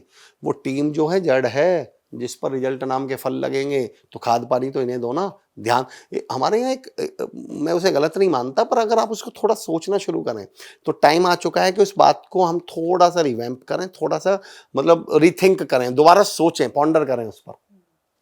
कस्टमर फर्स्ट हमारे यहाँ कहा जाता है ma'am, customer first. Richard Branson की एक लाइन है, एम्प्लॉय फर्स्ट। अब ये लाइन क्या कहती है? वो ये कहते हैं कि मेरी एक शॉप है, शोरूम है, और मेरे डेली 100 ग्राहक आते हैं, और मेरे 4 टीम मेंबर हैं, 4 काउंटर पे लोग खड़े होते हैं, सेल्स पर्सन। मैं कस्टमर्स को थोड़ी डील करूंगा, मेरा काम है 4 अपने सेल्स पर्सन को डील करना, सैलरी टाइम पे दूं, बीच में कभी नाश्ता करवा दूं, 2-4 बार अप्रिशिएट कर दूं, घर के बारे में पूछ लूं, परिवार के बारे में पूछ लूं। इनको हैप्पी रखना मेरा काम, और इनको हैप्पी रखना, हमें क्या लग रहा है, इनको कट मार के हम रखेंगे, रख के दिखा देना इनको जरा हैप्पी। तो एक्चुअली में मैं लीडर से कहता हूं, मैंने कहा सच में आपको रिजल्ट भी नहीं चाहिए, सच में रिजल्ट चाहिए होते तो आप टीम का ख्याल रखते, पहली बात। दूसरा जो मैं हर लीडर से बोलता हूं, आपको सिर्फ एक काम करना है, और वो काम है सुनना। सिर्फ एक काम करना है, सुनना। सिद्ध करके बताऊंगा आपको। जब हम लीडरशिप की बात करते हैं तो हमें टीम से कनेक्ट करना होता है। कनेक्ट की जब हम बात करते हैं तो मैम कनेक्ट इमोशनली होता है या इंटेलिजेंस के होता है? Emotional connect. इमोशंस दिल में आते हैं, दिमाग में आते हैं। तो जब भी हमें किसी से कनेक्ट करने की बात आती है तो कनेक्ट करना होता है दिल से, और मैं उसका टूल दे रहा हूं अब आपको। दिल को इंग्लिश में बोलते हैं हार्ट। हार्ट की स्पेलिंग क्या है? HEART। इसमें से टी हटा दीजिए। सुनिए, आपको देखा कभी वो जो बॉयफ्रेंड गर्लफ्रेंड अफेयर चल रहा होता है तब इतना प्यार क्यों होता है? पति पत्नी बनने के बाद प्यार कहाँ चला जाता है? मैं आपको सिंपल टूल बताता हूँ क्या होता है। जब अफेयर चल रहा होता है तो दोनों एक दूसरे को ऐसे सुनते हैं, वो बीच में कोल्ड ड्रिंक रखी रहेगी, कोल्ड कॉफ़ी रखी रहेगी, हॉट कॉफ़ी भी कोल्ड हो जाएगी, बस तुम कहती रहो मैं सुनता रहूं। फिर उन्हीं 2 लोगों की शादी हो जाती है और उनका डायलॉग तू ही मत बोला कर, सुनना बंद कर देते हैं। हम लोगों ने सुनना बंद कर दिया। एक्चुअली इस समाज की 21वीं सदी की आज के समय की समस्या बोलना नहीं है, सुनना है। आप मुझे बताइए, टीचर्स को आजकल बच्चों से क्या शिकायत है? बोलते नहीं है, सुनते नहीं। माँ बाप को औलाद से क्या शिकायत है? बोलते नहीं, सुनते नहीं। सीनियर को जूनियर से क्या शिकायत है? बोलते नहीं। पलट के बताइए मैम, जूनियर को सीनियर से क्या शिकायत है? सुनते नहीं। बच्चों को औलाद, अच्छा बच्चों को माँ बाप से क्या शिकायत है? सुनते नहीं। कोई किसी की सुनने के लिए तैयार ही नहीं है। मैं लीडर से कहता हूं अब आपका काम करना रहा ही नहीं। आपका काम सिर्फ अपने लोगों की समस्याएं, समस्याएं भी नहीं मैम, अपने लोगों की बातें सुन लेना है। एक शेर मेरे दिल के बहुत करीब है, और 99% समस्याओं का सॉल्यूशन है इस धरती की। अगर वो पूछ ले हमसे तुम्हें किस बात का गम है, अगर वो पूछ ले हमसे तुम्हें किस बात का गम है, तो फिर किस बात का गम है? अगर वो पूछ ले हमसे, गम ही किस बात का है? कोई किसी को पूछने के लिए। मैं लीडर से कहता हूँ, जब भी कोई आपका टीम मेंबर कोई प्रॉब्लम लेकर आपके पास आता है ना, उसको अच्छी तरह मालूम होता है कि सॉल्यूशन तो उसको ही निकालना है। बस वो इसलिए आया था कि सर सुन लें, मैम सुन लें। पर सर और मैम से ये छोटा सा ही काम नहीं हो रहा, कोई सुनने के लिए तैयार। वो पतिदेव ऑफिस से आएंगे और पत्नी बोलेंगी आज तो मेरे सर में दर्द हो रहा है, पतिदेव तुरंत डॉक्टर बन जाते हैं। अच्छा मैं तुम्हारे लिए डिस्प्रिन ले आता हूँ। मैं कहता हूँ एक्सक्यूज मी भाई साहब, क्या लग रहा है?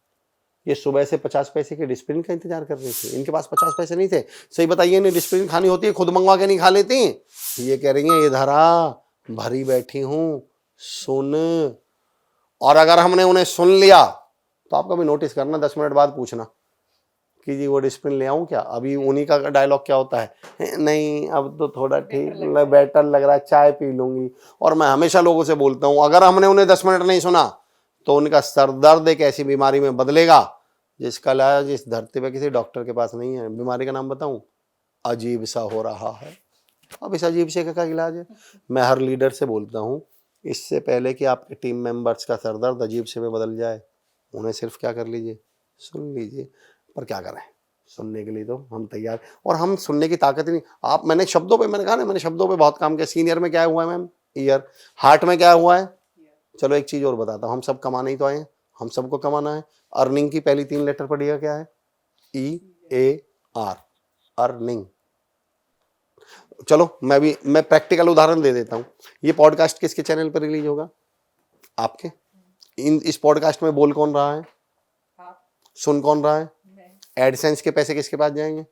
मेरे पास। तो जो सुनेगा, अर्निंग का पहला ही शर्त क्या है? EAR, अर्निंग मतलब सुनना। जिसने सुन लिया उस टीम लीडर को बहुत कुछ करना नहीं पड़ता। 90% काम टीम करती है, आपको सिर्फ टीम को क्या करना है? सुनना। और मैं एक लाइन और कंक्लूड करता हूं, कॉलेज के बच्चों से ज्यादा बोलता हूं, पर ये मैं लीडर से भी बोल रहा हूं कि सुनना तो पड़ेगा। आपके पास 2 ही ऑप्शन है, या तो टीम को सुन लो और या टीम की सुननी पड़ेगी। दोनों बातों में अंतर देखिए, या तो टीम को सुन लो, वरना फिर टीम की सुननी पड़ेगी, टीम ऊपर जाके सुनाएगी, अरे सर बॉस बदलो, हमारे ये सीनियर बदलो, ये बेकार है। या वो फील्ड में जाके बोलेगी यार हमें तो बॉस ही ऐसे मिल गया यार, पता नहीं यार दिमाग खराब हो रहा है। तो मैं कहता हूँ लीडर साहब सुनने का ही तो काम है, बहुत बड़ा काम तो करना नहीं है, और उसे तो बोलना है ना।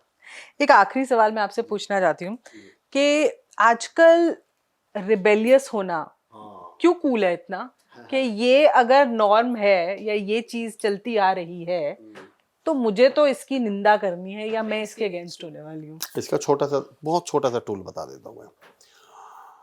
आपने बहुत सारे लोग देखे होंगे जिनका डायलॉग होता है हम तो ईंट का जवाब पत्थर से देते हैं, हम तो ईंट का जवाब पत्थर से देते हैं, हम नहीं डरते किसी से, हम तो ईंट का जवाब पत्थर से देते हैं। मैंने कहा भाई साहब फिर तो आपने कभी फूल का जवाब गुलदस्ते से भी दिया होगा, दिखाओ। भाई किसी ने आपको एक गाली दी, आपने उसको 10 गालियां दी। किसी ने आपकी नौकरी छुड़वा दी, आपने पूरे सोशल मीडिया पे गा दिया मेरी नौकरी छुड़वा दी। किसी ने लगवाई भी थी आपकी नौकरी। एक पोस्ट दिखाओ मुझे, एक पोस्ट जिसके उसके ग्रेटफुलनेस के लिए आपने लिखी हो, उसके अप्रिशिएट। एक्चुअली मैम ईंट का जवाब पत्थर से देने के लिए कोर्स नहीं करना पड़ता, ना परवरिश की जरूरत पड़ती, ना तमीज की जरूरत पड़ती, ना तहजीब की जरूरत पड़ती, ना खानदान की जरूरत पड़ती, ये तो कोई भी कर ले। फूल का जवाब गुलदस्ते से देने के लिए आपको कल्चर भी चाहिए, तमीज भी चाहिए, शब्द भी चाहिए, भाषा भी चाहिए। भाई कहां से दो करोगे तारीफ जब आपके पास उस तरह की भाषा भी चाहिए, शब्द भी चाहिए, तहजीब भी चाहिए, तमीज भी चाहिए। कौन इतना लंबा काम करे? आसान तरीका है, बदतमीजी करो। और फिर मैंने कहा ना, फिर हमने क्या कर रखा है, मेजॉरिटी बदतमीजी लोगों की है, तो इन्होंने अपनी बदतमीजी को जस्टिफाई भी कैसे किया है, सर हम तो सच बोलते हैं, सामने वाले को कड़वा लगता है तो हम क्या करें, सच तो हमेशा क्या होता है, कड़वा होता है। मैंने कहा ये कौन है भाई, ये जो आपके पास बैठे हुए हैं? मैंने कहा, बोले जी ये मेरे पापा जी हैं। मैंने कहा ये सच है? बोले हाँ जी। मैं कड़वा है? किसने कहा कि सच कड़वा? कहां से लाए हो ये डायलॉग? अब लोगों पे सच बोलना तो आता नहीं, और जो ये डायलॉग बोलता है ना जी हम तो सच बोलते हैं, हम तो सच बोलते हैं, मैं उनसे हमेशा बोलता हूँ मेरे भाई मुझे एक बार अपनी ITR भेजना। बोले जी मतलब? मैंने कहा देखना चाह रहा हूँ कितना सच टैक्स भरा है। ये तुम्हारा सच बदतमीजी में ही आता है क्या? मेरा ये कहना है मैम, आपके सच को भी कोई हक नहीं है बदतमीज होने का। तो कल को तो फिर आप जिसका पैर खराब है उससे ये कह के बात करोगे लंगड़े इधर आ, और फिर बोलोगे जी मैं तो सच बोल रहा हूं। जो दिखाई नहीं पड़ता, जो दिव्यांग है, फिर आप कहोगे अंधे इधर आ, और तुर्रा क्या है आपका, मैं तो जी सच बोल रहा हूं। तो सच तो फिर आप अपने पापा जी को कल को बोलोगे बाप इधर आ, ये भी सच है।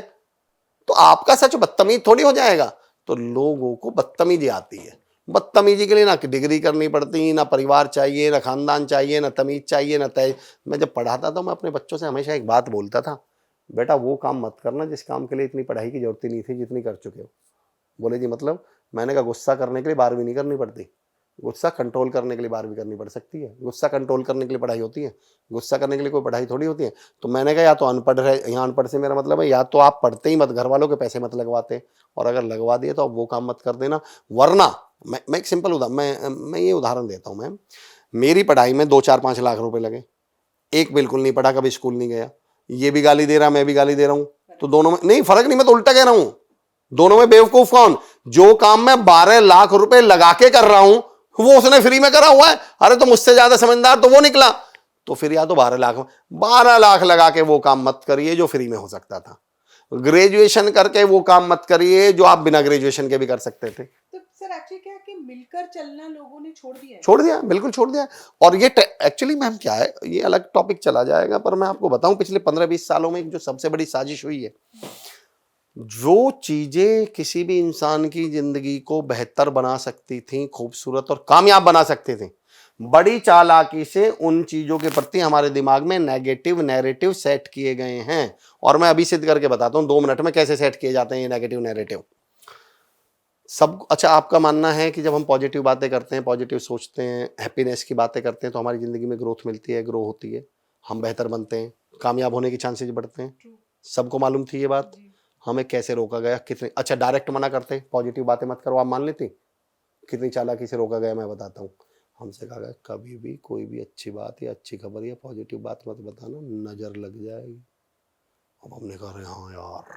फिर हमने, कोई पूछता कैसे हो, अरे यार बस बस किसी से पूछ लेना आप धरती पे काम कैसा चल रहा है, अरे यार बस बस बस चल रहा है। सबको, सबके दिमाग में क्या बैठा दिया गया, उन्हें मालूम था कि अगर ये सच में पॉजिटिव बोलने लगे, सच में हैप्पीनेस की बातें करने लगे तो इनकी जिंदगी बेहतर हो जाएगी, ये पॉजिटिव की बात करेंगे कामयाब हो जाएंगे। और कामयाब और पॉजिटिव आदमी को रूल कैसे किया जा सकता है? शासन कैसे किया जा सकता है उस पर। तो हमको मीडियोकर बनाए रखने के लिए, और हम डायलॉग बाज लोग, हम फंस गए उनके ट्रैपिंग में। एक और उदाहरण देके बताता हूँ आपको, 3 उदाहरण देता हूँ। मैंने पहले सबसे पहले मोटिवेशन पे आपको एक बात कही थी, मोटिवेशन के खिलाफ भी टैपिंग की गई है। आप कभी जितने आजकल वीडियो देखते होंगे, आप 90% में एक डायलॉग सुन लेना, मोटिवेशन से कुछ नहीं होता, मोटिवेशन से कुछ नहीं होता। भगवान राम जी के सबसे ज्यादा करीब कौन, सबसे ज्यादा क्लोज कौन, सबसे परम भक्त कौन? कृष्ण जी के सबसे ज्यादा क्लोज कौन? नहीं, कृष्ण जी तो वैसे तो, सुदामा तो दोस्त थे उनके, पर अगर मैं महाभारत के कॉन्टेक्स्ट में पूछूं तो अर्जुन। मैम 24 घंटे जो भगवान के साथ रह रहे थे, दोनों को मोटिवेशन की जरूरत पड़ी थी। हनुमान जी को उड़ने के लिए और अर्जुन जी को लड़ने के लिए। जो भगवान के साथ रह रहे थे उन्हें मोटिवेशन की जरूरत पड़ी थी। और इससे बड़ी बात बता दूं, दोनों में से कोई से भगवान ने ये नहीं कहा जामवंत जी से, राम जी ने जामवंत जी से नहीं कहा मोटिवेशन से कुछ नहीं होता, और कृष्ण जी ने तो खुद ही मोटिवेट किया था। पर हमारे यहाँ डायलॉग क्या सुनाया जा रहा है, मोटिवेशन से, क्योंकि वो जानते हैं कि मोटिवेशन से बहुत कुछ होता है। तो उन्होंने नैरेटिव पिछले 15-20 साल में क्या, उन्हें लगा यार यूथ जनरेशन, यंग जनरेशन आ रही है, 21वीं सदी है, आइडियाज इनके पास हैं, टूल्स इनको मिल गए, और अगर ये पॉजिटिव और मोटिवेट रहने लगे तो ये तो छा जाएंगे, ये तो कामयाब हो जाएंगे, फिर हम इन्हें रूल कैसे करेंगे। तो हमारे दिमाग में क्या घुसा दिया गया। और सेम ये मिलजुल के चलने वाली बात भारत जैसे देश में मैम, मैं सोशल मीडिया पर ये देखता हूँ वीडियो, रिश्तेदार किसी के नहीं होते, दोस्त तो जलते हैं, रिश्तेदार चिढ़ते हैं, दुनिया किसी की नहीं होती। मैं कहता हूँ भारत जैसे देश में, जिसमें आज तक एक भी लड़की, मैं चुनौती के साथ, शर्त के साथ ये बात कह सकता हूँ, जिस देश में एक भी लड़की की शादी बिना किसी रिश्तेदार की हेल्प की नहीं हुई है।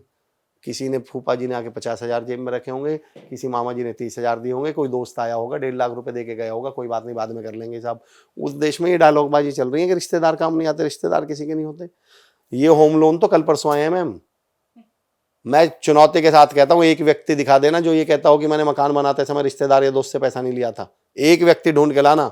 90% की तो मैं गारंटी लेता हूं, दोस्तों रिश्तेदारों की मदद से मकान बने। अगर किसी के पापा जी या परिवार में भाई बहन, कोई मम्मी हॉस्पिटल में एडमिट हो गई, गारंटी दे देता हूं दोस्त से 10-20 हजार तो मांगने पड़े होंगे उसे। और उस देश में डायलॉगबाजी चल रही है, दोस्त किसी के काम नहीं आते, रिश्तेदार किसी के नहीं होते। उन्हें मालूम था, एक डायलॉग सुना होगा आपने, कभी भी दोस्त और रिश्तेदारों से पैसे मत मांगना। आप जानते हैं इसके पीछे साजिश कितनी बड़ी है। उन्हें मालूम था कि यार अमर के पास आइडिया तो है, अमर टैलेंटेड तो बहुत है, मैम समझी मैम आइडिया तो बहुत है, टैलेंटेड तो बहुत है, पर इन पे फंड नहीं है, इन पर बजट नहीं है, क्या करें। मैं पहले सोचूंगा यार दोस्त से, पर मेरे दिमाग में एक फितूर वीडियो देख रखे हैं, दोस्त से मत मांगना दोस्त। उन्हें मालूम था कि ये आपस में मिलके एक दूसरे की हेल्प करके, एक दूसरे की सपोर्ट करके कामयाब हो जाएंगे, तो उन्होंने वो तोड़ दी, दिमाग में बता दिया। तो हाँ, नहीं है, नहीं मिलजुल के रह रहे। और मैं तो रिक्वेस्ट करता हूँ कि भाई साजिश को समझिए, इस ट्रैपिंग को समझिए, ये साजिश है हम लोगों के खिलाफ, अगर हो सके तो देखते हैं क्या होता है। अमर सर थैंक यू। मतलब आज का जो ये पॉडकास्ट है, बहुत ही छोटी चीज़ें हैं जो हम लाइफ में करते हैं, पर इससे हम अपनी लाइफ को कितनी प्रॉब्लमैटिक बना रहे हैं ये हम नहीं समझ रहे हैं। और आगे चल के इसका क्या असर पड़ने वाला है, सिर्फ हम पे ही नहीं बट हमारी आने वाली जनरेशन्स पे, आई थिंक ये अभी लोग नहीं समझ पा रहे हैं। जैसे अब सब लोग यंग उम्र में हार्ट अटैक्स हो रहे हैं, बीमार पड़ रहे हैं, डायबिटीज हो रही है, ऐसे ही आगे चल के हम अपने रिश्तों को भी खो रहे हैं, क्योंकि हम वो जो कहते हैं ना, अपनी जड़ों को मजबूत नहीं कर पा रहे। और उसके पीछे फितूर है। मैं माफी के साथ, ये पॉडकास्ट का टॉपिक नहीं है, पर मैं आजकल एक रील देखता हूँ बहुत ज्यादा, और मेरा ऐसा खून जलता है मैम वो रील देखकर। वो इतना, एक रील ये चली बीच में अलग अलग तरीकों से, पर रील का बता देता हूँ क्या है। एक 2 भाई बहन बैठे हुए हैं, या मम्मी बैठी हैं और बेटे से बोलती है, बेटा मकान तोड़वाना था, कोई घर तोड़ने वाले का नंबर है क्या? बेटा बोलता है हाँ मम्मी, ये ना बुआ जी का नंबर। तुम्हें पता ही नहीं है तुम अपने बच्चों के दिमाग में क्या जहर घोल रहे हो। अब ये जो बच्चे रील देखकर बड़े हो रहे हैं, इनके दिमाग में तो क्या बैठ गया कि बुआ का काम ही क्या है। और वो तो तब है जब 90% की बुआ ने घर बनवाए होंगे इन लोगों के। मैं चुनौती के साथ कह सकता हूँ, वो बेचारी अपने भाई की हेल्प करने, अब वो क्या भाभी को बताएंगी? वो कब पता नहीं 20,000 रुपये भैया को दे के गई होंगी, कब उसने अपनी चूड़ी बेच के हेल्प कर दी होगी। पर तुमने डायलॉग सुना रखे हैं, तुम्हें तो डायलॉग, अच्छा हमें तो 24 घंटा रील के लिए कंटेंट चाहिए ना। जिन रिश्तों को खत्म करना हो उनका मजाक उड़ाना शुरू कर दीजिए। शादी के साथ क्या हुआ, पिछले 20-25 सालों में शादी को चुटकुला बना दिया गया। आप जिसका कोई भी दोस्त के रिश्ता हो जाए, आप दोस्तों के डायलॉग सुनो बेटा, आप पता चलेगा बेटा अब पता चलेगा जब बर्तन धोएगा। मुझे एक आदमी ढूंढ के दिखाना जो बर्तन धो रहा हो घर में, एक आदमी तो ढूंढ के दिखाओ, एक आदमी ढूंढ के दिखाओ जो वाइफ के घर वाली के कपड़े धो रहा हो। पर ड्रामा और माहौल ऐसे बना दिया गया कि पता नहीं सभी पीड़ित घूम रहे हैं, और शुरुआत मजाक से होती है। आप कभी भी देखना, जब भी किसी को कमजोर करना होगा तो शुरुआत मजाक से होगी। हाँ, शुरुआत में हम मजाक मजाक में कहेंगे, मजाक मजाक में, और फिर हंस देंगे, हैं मैं तो मजाक कर रहा था। तो 4 दिन बाद लोग उसको सच में बोलना शुरू कर देंगे। तो हमने रिश्तों के साथ भी यही किया हुआ है, जड़ें खोखली कर ली हैं। आपने एक छोटी वाली बात कही थी कि छोटी छोटी बातें, तो 2 पॉइंट के साथ इसको आज के पॉडकास्ट को, बिल्कुल आपने सही कहा। मेरा तो इसमें उल्टा कहना है मैम, मेरा ये कहना है कि जिंदगी बड़ी बड़ी बातों से बड़ी बनती ही नहीं। जिंदगी बनती किन है? छोटी बातों से। आप मुझे बताइए कि कोई आदमी ट्रक चला रहा है तो आप उसे मालिक समझेंगे या ड्राइवर? ड्राइवर। बस चला रहा है तो ड्राइवर। ट्रेन चला रहा है तो ड्राइवर। कोई स्कूटी पे जा रहा है तो मैं कहता हूँ बड़ी बड़ी चीजें तो नौकर बनाती हैं, छोटी चीजें मालिक बनाती हैं आपको। जिस दिन हमने इन छोटी चीजों को, और दूसरा पॉइंट जो मैं कंक्लूड करना चाहता हूँ मैम, अगर प्रॉब्लम बड़ी नहीं है तो मैं आपको बता दूं, सच में ये भी बता दूं, आपको सॉल्यूशन भी बहुत बड़े नहीं चाहिए। दुनिया में कितनी भी बड़ी प्रॉब्लम हो मैम, उस पर सिर्फ 2 मिनट रुक के सोचने की जरूरत है आपको। सिर्फ इस पॉडकास्ट को देखकर अगर हम लोग, छोड़ दीजिए व्यूज और छोड़ दीजिए हम, ये तो भगवान की कृपा से अगर हमने मेहनत की, अगर हमारी बात में दम हुआ, वो अपनी जगह है। सिर्फ आपने 2 मिनट रुक के भी सोच लिया ना कि यार बात तो सही है, इतना चैलेंज तो। आपने कभी देखा है, हम बाइक से जा रहे होते हैं और एकदम अचानक कुत्ता हमारे पीछे भागे, हम गलती क्या करते हैं?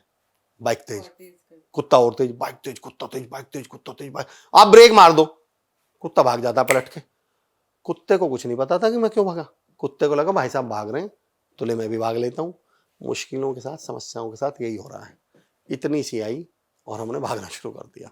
मैं कहता हूँ बस एक बार ब्रेक मार लो, एक बार रुक जाओ। आधी प्रॉब्लम तो आप पता है हंसोगे, हैं यार ये कोई प्रॉब्लम है यार, ले मैं फोन कर लेता हूँ, तो 1 मिनट में हल हो जाएगी। मैं भाई साहब से मैं बात कर लेता हूँ, भैया से मैं बात कर लेता हूँ, दीदी से मैं बात कर लेता हूँ। तो मैं ये कह रहा था मैम, समस्याएं भी कितनी बड़ी हो, सॉल्यूशन उदाहरण देता हूँ। एक 10 फीट चौड़ी दीवार है और 10 फीट ऊंची। शर्त यह है कि आप आसपास से या ऊपर से नहीं निकल सकते, तोड़ के ही निकलोगे, फोड़ के ही निकलना पड़ेगा। तो कितना बड़ा छेद करना पड़ेगा बाहर निकलने के लिए इसमें से? तोड़ के ही निकलना पड़ेगा। हाँ, आपको फोड़ के ही निकलना है, तोड़ के उस दीवार को। तो कितने बड़े छेद की जरूरत है आपको निकलने? जितना आपका, हाँ जितने में आप निकल सकते हैं। अब मैम इस दीवार को मैं 10 किलोमीटर चौड़ा कर देता हूं और 10 किलोमीटर ऊंचा। शर्त यह है भी आपको तोड़ के, अब भी तोड़ के निकलना है। कितना बड़ा छेद करना पड़ेगा? सेम ही। मैं लोगों से कहता हूं भाई साहब, प्रॉब्लम 10 फीट चौड़ी हो या 10 किलोमीटर चौड़ी हो, सॉल्यूशन इतना ही चाहिए। कोई बहुत बड़ी समस्या नहीं है हमारी लाइफ में। रुको जाओ, ठहर जाओ, आज अपने साथ 15 मिनट का समय बिता लीजिए। 90% टेंशन तो, स्ट्रेस तो आपको लगेगा यार स्ट्रेस कहाँ है ऑफिस में। वो अगर ये बोलते हैं कि यार मुझे फाइल टाइम पे चाहिए, तो इसमें स्ट्रेस की कौन सी बात है? अगर बॉस ये बोल रहे हैं, अगर मेरे कलीग ये बोल रहे हैं टाइम पे आया करो, तो इसमें स्ट्रेस की क्या बात है? आना तो चाहिए ही मुझे। आपको लगे हाँ यार ये तो नॉर्मल बात है, ये तो कोई ऐसी बात ही नहीं हुई, तो आपको समझ में आएगा यार आधी बातों का तो स्ट्रेस मैंने बनाया हुआ है।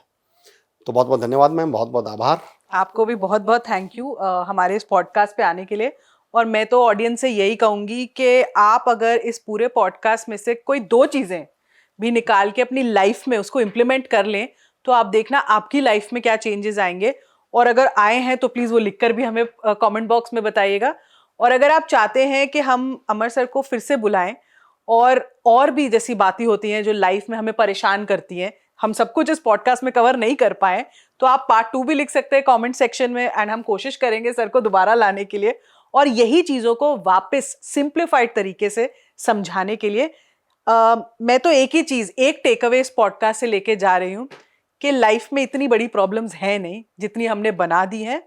तो थोड़ा सा समय रिएक्ट करने में नहीं, सोच के रिस्पॉन्ड करने में लगाइए, तो बहुत सी चीजें खत्म हो जाएंगी।